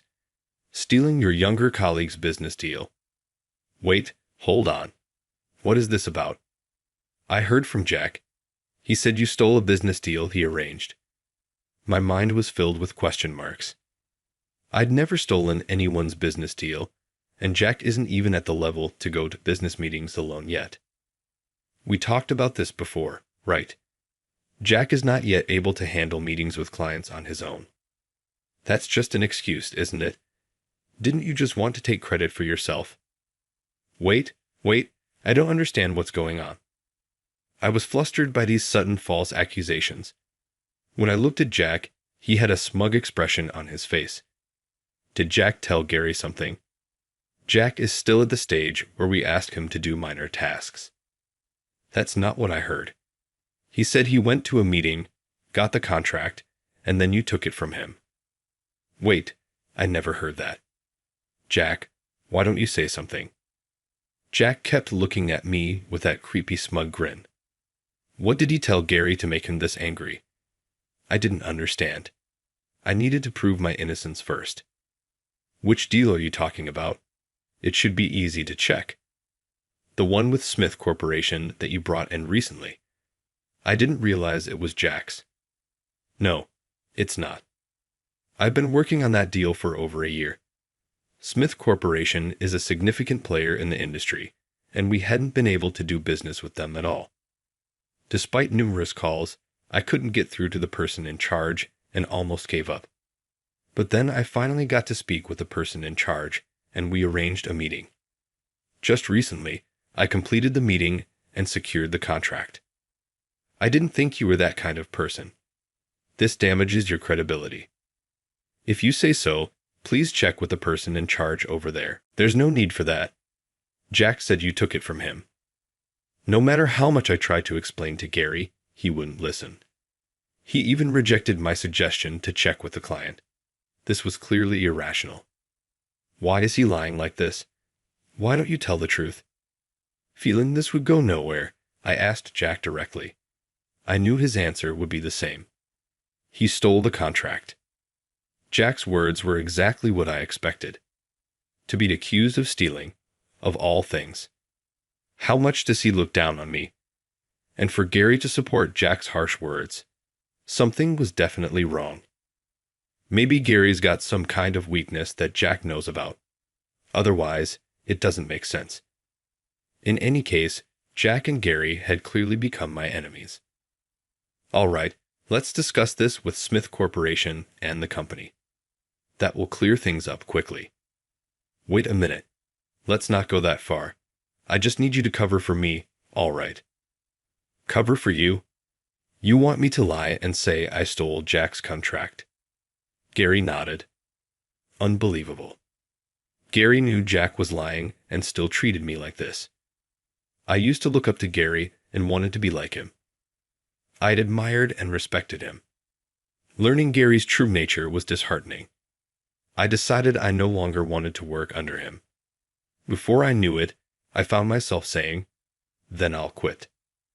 Wait, I didn't say you should quit. Then what do you expect? I can't work with people who call me a liar. Gary seemed shocked that I would consider quitting. Come on, we've worked hard together. Just overlook this one time. Jack will keep doing this. Will you say the same thing every time? Why are you being so stubborn? Gary knew I avoided conflicts, so he probably thought he could smooth things over by talking to me. I didn't know why he was so keen on protecting Jack, but I no longer cared. I was going to take this all the way. For some reason, I was filled with a fighting spirit. It was like all the times I avoided conflict were lies. I was determined to bring both of them down. I'll ask one last time. Are you sure about this? Gary fell silent at my question. I'll take that as a yes. So Jack, you're not going to retract your lie. Lie? I'm not lying. You're the liar here. Got it. This conversation is over, right? I'll be leaving now. I glared at Gary and left the room. After that, I continued my work as usual, but Gary looked awkward when he returned. Jack looked smug, but that wouldn't last long. I finished my remaining tasks, wrote my resignation letter, and handed it to Gary. Thank you for everything. I've prepared documents for the handover. Are you really quitting? You can still change your mind. Why? After being called a liar? Don't make me laugh. Gary flinched at my words. No, it was probably my expression that shocked him. I couldn't see my own face, but I bet my eyes were pretty cold. Having successfully handed in my resignation letter, I started packing up my things to leave. But somehow, Leaving like this didn't sit right with me. Since I was quitting anyway, I decided to let the employees know everything. I was falsely accused by Gary and Jack. Everyone, please be careful. Hey, what are you talking about? You don't have to come in tomorrow. Who said I stole a younger colleague's business deal anyway? It doesn't matter now. With that, I left the office, ignoring Gary's shouts behind me. As soon as I decided to quit, I felt a refreshing sense of relief. If you ask whether I regretted quitting on impulse, honestly, there were some regrets. But I'd rather take up a part-time job than work under such irrational people. When I got home, I explained the situation to my wife. I deeply apologized, but somehow she was angrier than I was. You did the right thing quitting that company. I think you did great. She praised me. I'll never forget the taste of the beer we drank together that night. The next day, around noon, I checked my phone as soon as I woke up and saw tons of missed calls. The caller ID showed Gary's name. Even though he let me leave without fuss yesterday, maybe suddenly submitting my resignation caused problems. Thinking that, I called him back. After just one ring, Gary's voice came through the speaker. Hey, it's a disaster. You need to come to the office right now. Disaster. I submitted my resignation, didn't I? What are you talking about? We've got a complaint from Smith Corporation saying the wrong person showed up. Apparently, Jack had gone to the meeting with Smith Corporation by himself. Gary had seen through Jack's lies, but still thought he was competent. However, when Jack arrived at Smith Corporation, they called, saying the representative was different. And to fix it, just this once, could you please go to Smith Corporation right now? But is it okay for someone who's no longer an employee to go? This is an emergency. We can't worry about that now. Gary's unreasonable request left me stunned, but then an idea came to mind. All right, I understand. Really? Thank you. I'll treat you to a drink next time. Gary hung up before hearing the rest of my response. As soon as the call ended, I muttered to myself. I never said I'd go to Smith Corporation. Gary had misunderstood my words. I said I understood, but I never agreed to go in person. All I needed to do was explain the situation to the representative at Smith Corporation. After a while, I called the representative at Smith Corporation. This is S.C. Eastwood. I'm calling because I received a message from my former employer. Scott, thank goodness. What is going on here? I've already quit the company and no longer have any dealings with Smith Corporation. The representative sounded extremely surprised at my words.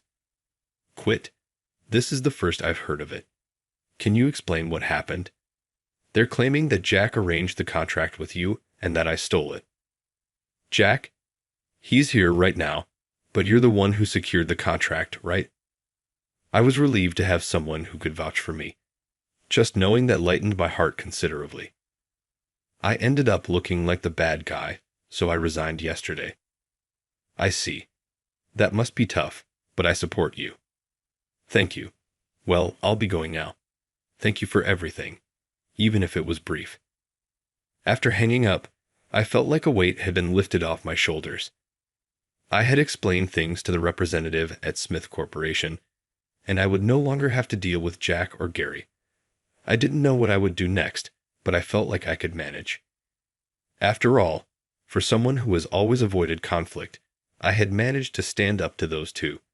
That alone made me feel like I had grown a lot. Fortunately, I had savings, so I could survive without a job for a while. I decided to take a break until I felt at peace. The next day, I received another call from Gary. Hey, I told you to go to Smith Corporation yesterday. Why didn't you go? As soon as I answered, Gary was yelling. Even if you say that, I'm no longer obligated to follow your orders. I've done so much for you. This is a disaster. A disaster? What do you mean? Gary sounded even more desperate than yesterday, but there was a different tone to his voice this time. Smith Corporation called and said they won't do business with us anymore. Not at all in the future. Why is that?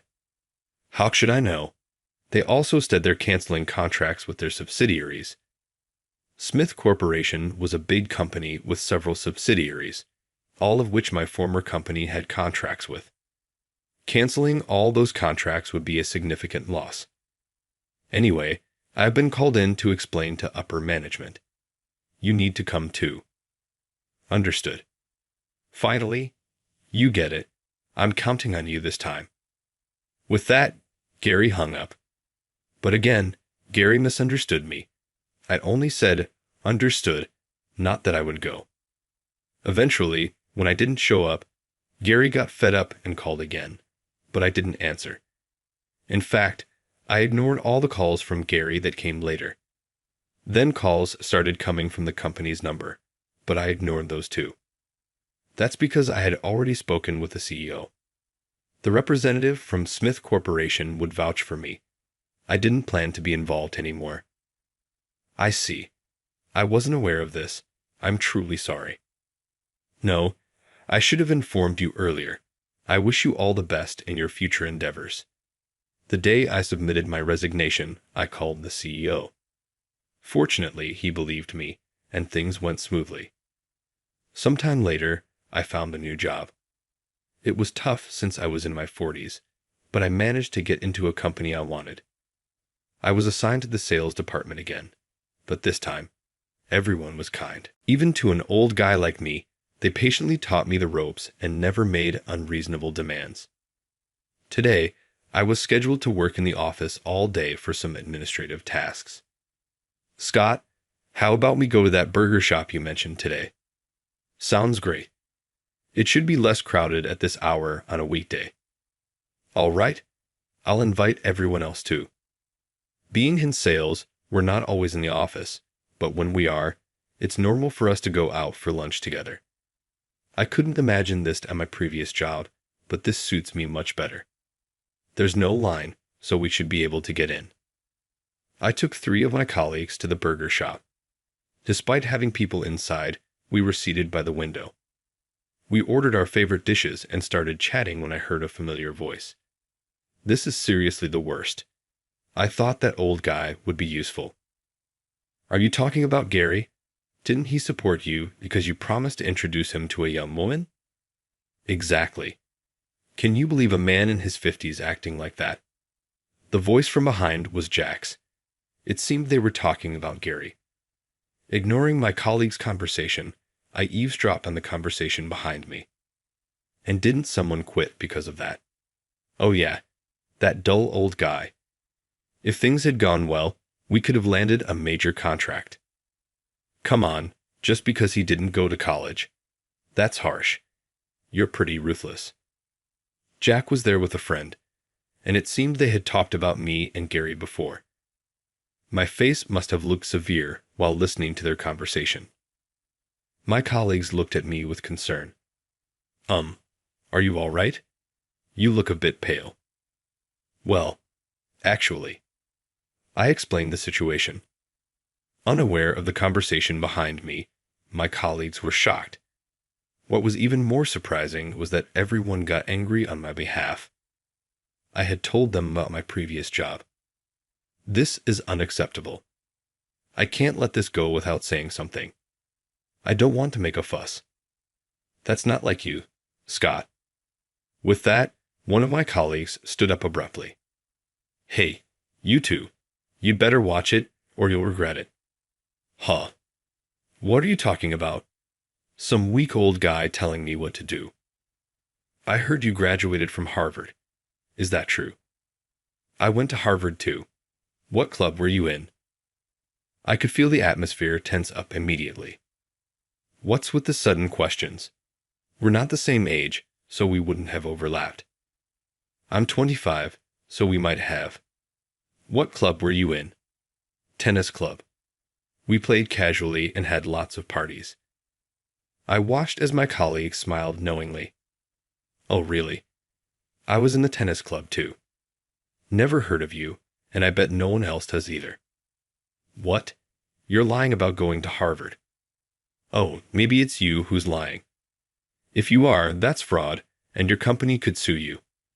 Suddenly, Jack started sweating profusely. Apparently, he hadn't quit after all. He was wearing a suit with his company ID badge from my previous workplace. You know, it's easy to verify your education with the school. I should inform your company. Please don't do that, Jack pleaded. So you admit it now. Apologize to him, my colleague said, pointing at me. Jack, who hadn't noticed me until now, looked shocked. Why are you here? I heard everything, by the way. He's working at Smith Corporation now. Smith Corporation. That's the place I didn't get hired at. This was news to me. Jack had applied to Smith Corporation as his first choice, but didn't get in. Knowing someone he had looked down on was working there must have been a shock. Sorry that a high school graduate is working at Smith Corporation, but work isn't all about education. What are you talking about all of a sudden? Work is about trust. You'll face more problems if you keep this up. Shut up. Let's go. Realizing he couldn't argue anymore, Jack left the shop with his friend, even though they were still eating. Now that's the Scott I know. No, I couldn't have done it without you. Thank you so much. So, you're treating us, right, Scott? What seemed like a resolution ended with me paying for lunch for all four of us. It was a pretty hefty expense, but I had no choice. Later, it was discovered that Jack had been backing Gary. Moreover, he let slip about his educational fraud, which led to an investigation.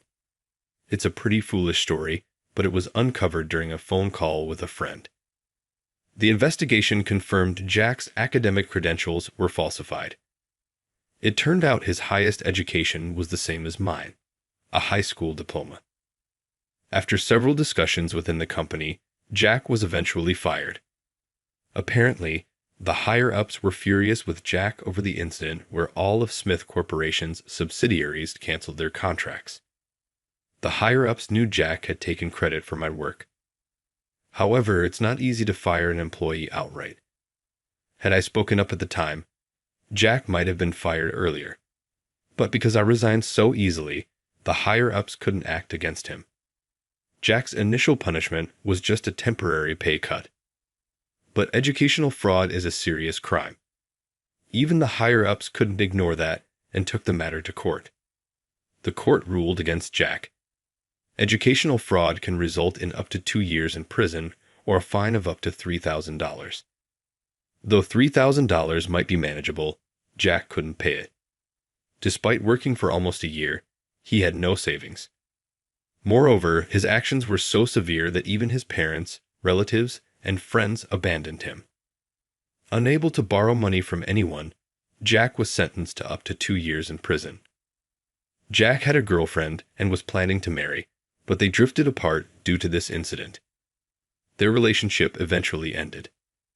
After serving his time, Jack tried to contact his ex-girlfriend, but found she had moved and left no forwarding address. Now, Jack lives alone in a rundown apartment, working multiple part-time jobs. As for Gary, although I don't care about him anymore since I've already quit the company, it was revealed that Jack had influenced him to make unreasonable demands on me. Gary was fired at the same time as Jack. Gary had a wife and a child, but they left him after the incident. If you prefer young women, then divorce me, his wife said, leaving with their child. Now, Gary lives alone in a big house with a fully paid mortgage. He started working at a nearby corner store, but there are constant complaints from customers. Rumor has it that he might be fired soon. Recently, his memory has been deteriorating, and relatives are suggesting he should be placed in a care facility. I learned about their fates from friends, relatives, and former colleagues, but none of it matters to me now. Since then, my life has been smooth sailing. I've been working at Smith Corporation for 6 years now, and I'm approaching 50. Looking back, I've realized that people don't change easily. That's why I'm glad I experienced the big event of quitting my job. If that hadn't happened, I would still be working at that company. Without Jack and Gary, my life would have been secure, but I've learned a lot since coming to Smith Corporation. Most of all, I'm really happy that I can leave work on time. Today, I'm planning to finish work on time and have dinner with my wife at a restaurant. You were always wonderful, but lately you look so vibrant and really handsome, my wife said when we met in front of the restaurant. You look really beautiful too. Don't say things you're not used to, but thank you. It makes me really happy. I'm not used to this kind of atmosphere, but it seemed to please my wife. Honestly, I've been able to endure because of her. From now on, I plan to repay my wife and colleagues for all they've done.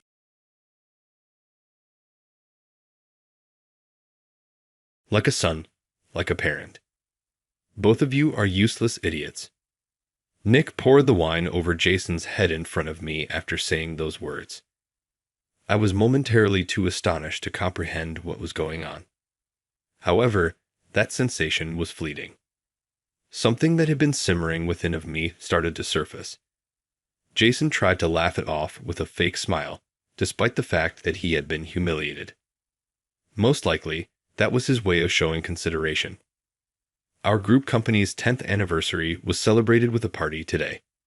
Jason was acting bold for me, even though our relationship was usually tense. When I saw that, I decided. I took the platform without a single word. When my secretary realized what was going on, she became pale. Nick lost everything 3 minutes later. I'm Andrew, and I'm 46. I am the chairman of a chain of hamburger joints. I started working part-time at a burger shop after high school because I've detested studying since I was a child. I met Julie, a customer service representative there. At the age of 20, we were married, and she gave birth to our first kid when I was 22. My parents were upset with me because I wasn't even a shop manager at the time. I made the stupid choice to create my own burger restaurant because I knew I couldn't continue in this manner. Not only that, but in a fiercely competitive part of New York. In hindsight, that was quite insane. However, sales soared, which surprised me. We were featured on local TV channels, and word of mouth quickly spread, establishing the location as well known. I made the decision that I wanted to start my own business when the chance to create a 4th site presented itself. When I launched my burger chain, I was 32 years old, and it quickly grew. The satisfaction of not having to worry about money was immense, but the workload was crushing. But such respite was short-lived. Julie fell apart. Jason, my son, screamed at me for being late as he stood next to Julie in her hospital room. This is your fault, Mom got sick. For the first time, I realized the seriousness of my faults after hearing Jason's remarks, which hit me like a ton of bricks. In order to avoid bothering me while I was so preoccupied with my work, Julie had been concealing her condition. It's true that I hadn't been spending time with my family, but I wasn't out having fun. Julie never placed the blame on me. Her generosity was all the more bittersweet and agonizing because of that. Jason began confronting me at every opportunity, almost as if to replace her. We had a lot of arguments as father and son. Nevertheless, I found it odd that we could understand one another in every argument. Perhaps we were both urgently attempting to connect, even during those stressful times. After high school, Jason expressed his desire to work at my burger joint. I'll surpass you in no time. Jason, as usual, arrogant. However, the world of burgers is a harsh one. I chose to pretend to be a customer in order to check out the store because I was worried about Jason. I had my own justifications, but even I realized it was a stupid idea. The worst possible working atmosphere was what I saw when I went to watch Jason at work. Hi, Jason. Are you unable to move more quickly? You've been always getting in the way. A gruff voice reverberated throughout the store as soon as I entered. I was astounded since it was so loud that even the patrons could hear it. Nick, the branch manager, was the voice. Although he is an energetic, athletic individual, there have been reports of him acting improperly at work and imposing rigid hierarchies. Jason immediately responded to his yelling. Sorry. Jason was being scolded right in front of me. I never imagined I'd witness my own child getting reprimanded. Feeling not just awkward but deeply uncomfortable, I let myself be guided to my seat. The atmosphere inside the shop was so tense and quiet that there was no way anyone could enjoy a burger there. I ordered one anyway, but watching Jason rush around frantically while I ate left me completely deflated. I regretted coming. You're completely useless. I'd love to meet your parents. Bet you've never held a real job in your life. Nobody else would even hire someone like you, so be grateful to me. Nick sneered while making burgers, laughing smugly. Meanwhile, Jason was doing everything he could, washing dishes, serving customers, and running all over the place. Even from my perspective, his performance was more than adequate. I couldn't understand what more Nick wanted from him. Watching Jason, I couldn't help but remember my own past. I had also endured harsh words every single day. It wasn't just my manager. Random customers had even spat on me. Those tough days brought me to where I am now. But looking back, the working environment back then was downright insane. Even so, I was able to continue because of my family. Without Jason and Julie, I wouldn't have made it in the burger business. Maybe seeing such a harsh workplace again now was some kind of karma. Thanks for waiting. Here's your burger. With Jason's cheerful call, the burger was served. Normally, I'd take the time to appreciate the aroma, color, and presentation, but today, I wasn't in the mood to notice any of it. All I wanted was to leave the shop as quickly as possible, so I ate in a daze. Hey, how many times do I have to tell you to keep the workbench clean? You're way too careless about your job. Nick's voice boomed through the shop again. There's nothing worse than eating a burger in such a toxic atmosphere. I got a first-hand look at what was really going on at the store, and it was worse than I had imagined.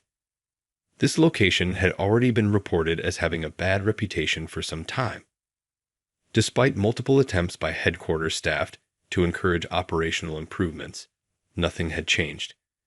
The store reviews were terrible, and there had been numerous complaints about customers witnessing employees being scolded. Experiencing the atmosphere myself, I realized it wasn't an environment where anyone could comfortably enjoy a meal. I've endured tough work environments and harsh training before, but honestly, they left nothing but bad memories. Scenes of someone being yelled at not only stress out customers, but also leave employees with emotional scars. That's why I've implemented compliance training for store managers and worked on operational improvements to ease the burden on the staff, even if just a little. But realizing all those efforts may have been for nothing left me frustrated. I went home ahead of Jason and waited for him to return. When he finally got back, he looked completely exhausted. I couldn't tell him I visited his store, but I was too worried about him not to say something. Everything okay? The words I blurted out felt awkward, and I immediately berated myself for not phrasing it better. Since Jason and I don't usually get along, I can't afford to show him any soft-hearted concern. It really drives home how clumsy I am at expressing myself. What's this? It's rare for you to talk to me. I'm fine. Don't worry about it. Almost as if he could see right through me, Jason made a quick remark and headed back to his room. Even though I should have left it alone, for some reason, I decided to head back to the store the next day. I wanted to see if the problem was due to Jason and Nick not getting along, or if Nick was always imposing his overbearing behavior on those around him. The next day, I found out the truth. It was the latter. When I walked into the store, the cheerful greetings of the employees echoed around me. As for Nick, the source of the problem, he was casually playing with his phone. I was stunned by the sheer audacity of such an unthinkable sight. He didn't even try to hide it, acting like he couldn't care less about the customers around him. If watching Jason get scolded yesterday wasn't shocking enough, seeing Nick slacking off right in front of me was infuriating. I felt so irritated by his blatant disregard for the workplace that the glass of water in my hand started trembling. How much disrespect can one person show to everyone around them? I ordered a burger just like I had the day before, but the one that came out was barely edible. It wasn't the flavor that had built this company. Burgers are delicate. They can lose their signature taste with even the smallest mistake in preparation. It felt like all the training we provided had gone to waste. Ultimately, training is only as effective as the attitude of the person receiving it. We've worked hard to ensure every store serves the same flavor and quality no matter the location, but Nick had proven that even our best efforts could be rendered meaningless. This store held no value. As the place got busier, I decided to leave, but Nick came over to handle my checkout. "Are you ready to pay?" His apathetic tone and lackadaisical attitude made me question how someone like him could ever hold a managerial position. Remembering how he treated Jason the day before, I couldn't pull back any longer and decided to confront him with the truth. "You're Nick, the branch manager, right? I'm Jason's dad.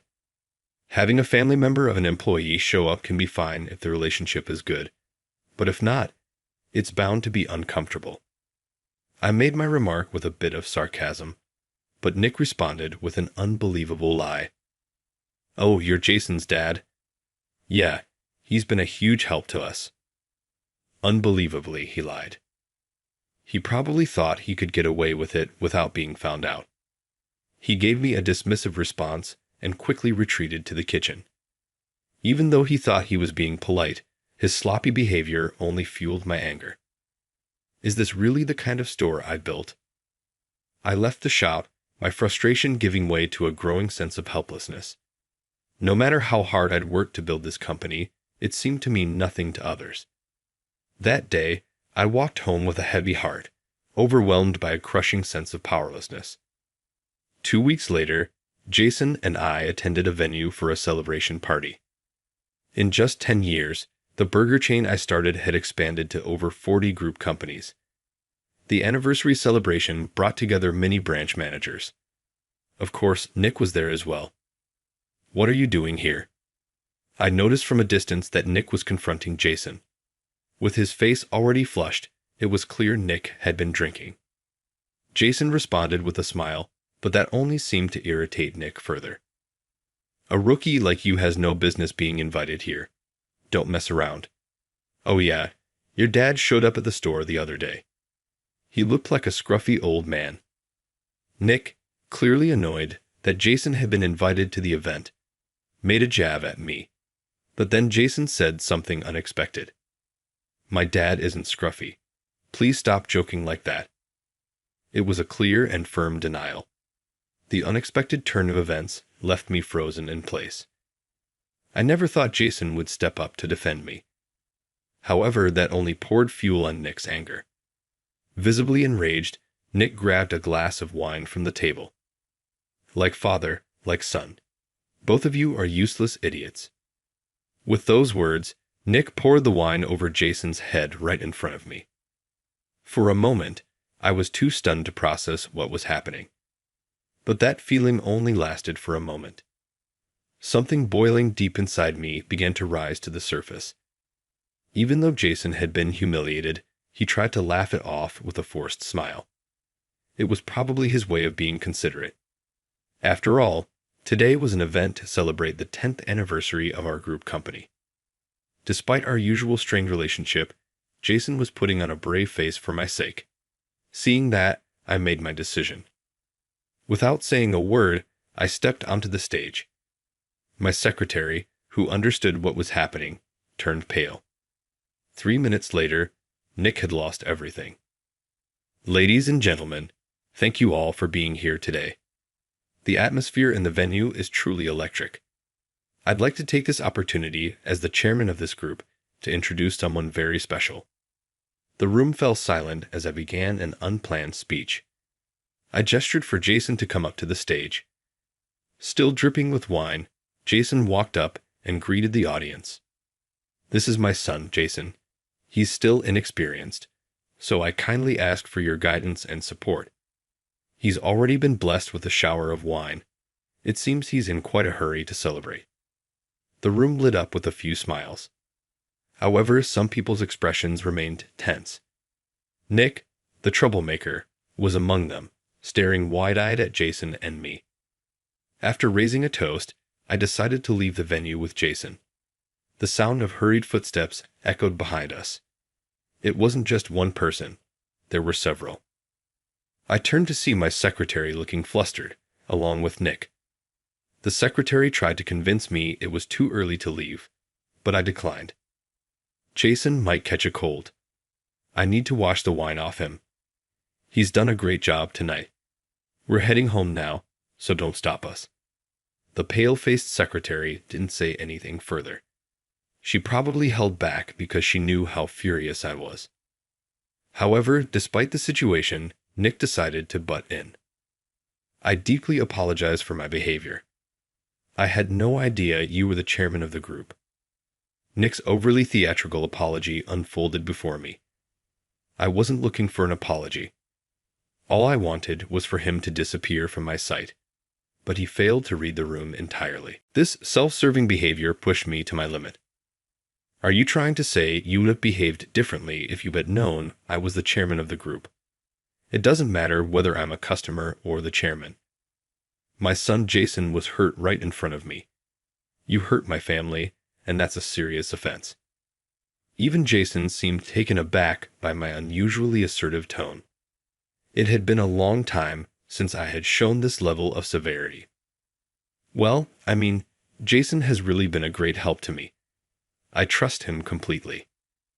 His pitiful attempt to justify himself was so pathetic it wasn't even funny. Oh, so in your world, pouring wine on someone is how you show trust? That's an impressive tradition. Perhaps I should visit your family someday and pour wine on them. I'm sure they'd love it, wouldn't they? He could at least come up with a better excuse. I was utterly exasperated by Nick's inability to offer a proper apology. To someone like him, I decided to deliver a certain truth. By the way, I have a recommendation for you. How about working overseas? We recently opened a store in Asia, and I'd like you to go there. Overseas assignments are a great stepping stone for promotion. Do your best. Realizing he might be sent to an unfamiliar place to manage a burger shop, Nick's face turned even paler. He began pleading desperately. Please have mercy. I've worked so hard for this company, giving it everything I've got. I'll continue to work tirelessly, so please don't send me away. I couldn't tell whether his words showed any real motivation or not. If he's that eager, he can work overseas or anywhere else. Nick's half-hearted excuses were nothing more than a sign of his desperation. I have a family. Please don't say such terrible things. Nick's pitiful plea sounded weak and insincere. Could he say the same thing to the employees he had driven to their limits? Everyone has a family. Knowing that only made it all the more infuriating. Do you truly understand what you're saying? Because I can't understand you. There was no point in continuing the conversation. Far from calming my anger, his excuses only fueled it further. I had seen Nick's so-called efforts with my own eyes. Don't worry. You don't have to try so hard. It seems all your effort is spent on your phone anyway. Why not just play with your phone before making burgers? I've visited your store twice. It's the first time I've ever been served a burger that bad. Nick's actions had undermined everything we had built over the years. I began listing the problems one by one. You yell at employees in front of your customers. The buns are lukewarm. The fillings are skimpy. You ignore customer service to play on your phone or chat with staff. Even when corrected, no improvement is seen. All of this is written in online reviews, and I've seen it myself. All of this is fact. Each of these issues could be fatal to the business. He has destroyed trust with customers and damaged the store's brand. There was no way I could let this slide any longer. Nick, who had been moving so aggressively moments ago, now stood frozen and trembling. This, all of it, is undeniable fact, even if he doesn't realize it himself. The reviews and first-hand experiences from others back it up. Nick might be backed into a corner. However, the relentless Nick clung to my leg. These are just isolated testimonies. I was only strict to protect the store's sales. It's true. True. I swear it's not a lie. Isolated testimonies? Is he really trying to deny what I personally witnessed? He must not have been paying attention to people's faces if he could say something like that. Have you even looked at people's faces properly? Don't you recognize mine? As I said this, the grip he had on my leg loosened. Nick, now pale, stared intently at my face. It was a far cry from the moment when he had handled my payment at the store. No one could have predicted that things would escalate like this in such a short time. Both Nick and I remembered each other's faces. The moment this fact became clear, Nick slumped over, his strength draining from him. After that, Jason and I stepped past the defeated Nick and left the venue. The next day, I immediately set up an investigation committee to uncover the truth about Nick's behavior. Based on the facts uncovered, I instructed that Nick be given disciplinary action. Insulting Jason is a serious offense. I believe he needs to start over from scratch. The CEO was shocked when he learned the details but quickly took action. As a result, the store where Nick worked was shut down. There was no point in reopening a location that had caused discomfort to both customers and employees. Nick protested, calling the decision unfair, but I had no patience left for a store that had betrayed the trust of its customers. It's ridiculous to close a store just based on Andrew's opinion. I've been protecting that store for years. Protecting it? That was an outrageous misunderstanding. I had no interest in entertaining his excuses. Just 2 days after the party, Nick was terminated following disciplinary action. He tried to claim the decision was unjust, but his past behavior and the incident at the party were decisive evidence, rendering his complaint invalid. From that point on, Nick's life went downhill. Due to the disciplinary action, he received no severance pay, and no one would hire him when he looked for work. Even his family, who also worked for the group company, reportedly saw him in the worst light possible. Please, could you rehire me? He even made that request to me, but I had no room to accommodate someone who had caused such trouble. The family he claimed to value so much abandoned him, and now he reportedly lives alone. He endured constant snide remarks from his neighbors. Eventually, Nick caused a scene at a bar and was arrested. However, no one came forward to bail him out. While I do feel a small pang of pity, it doesn't change the fact that he betrayed everyone's expectations. The road ahead of him will be harsh, but if he had truly loved his family, he would have treated his employees better. Following the incident with Nick, the group company began addressing the problems within its operations. Reforms were implemented again to eliminate yelling during training sessions and the enforcement of harsh labor practices. Unlike in the past, excessive effort and overwork are no longer praised. From now on, rules must be followed, and it's essential to protect not just customers but employees as well. I intend to continue working to change the image of burger shops as tough and grueling places until it's completely transformed. Meanwhile, Jason has been rapidly developing his skills. He started a new company, and his business is now thriving. Surprisingly, Jason has gone beyond my expectations by launching ventures like a Chinese restaurant after starting in the burger business. According to Jason, he realized that sticking to the same routine wasn't the way forward. I was proud of him. If people eat nothing but burgers, they'll get bored. I thought about trying something different, like Chinese cuisine. Chinese food lets you offer a wide variety of menu items. If you keep things fresh, people won't lose interest. I'll surpass you in no time, so don't worry about your retirement. His once cocky words now felt dependable.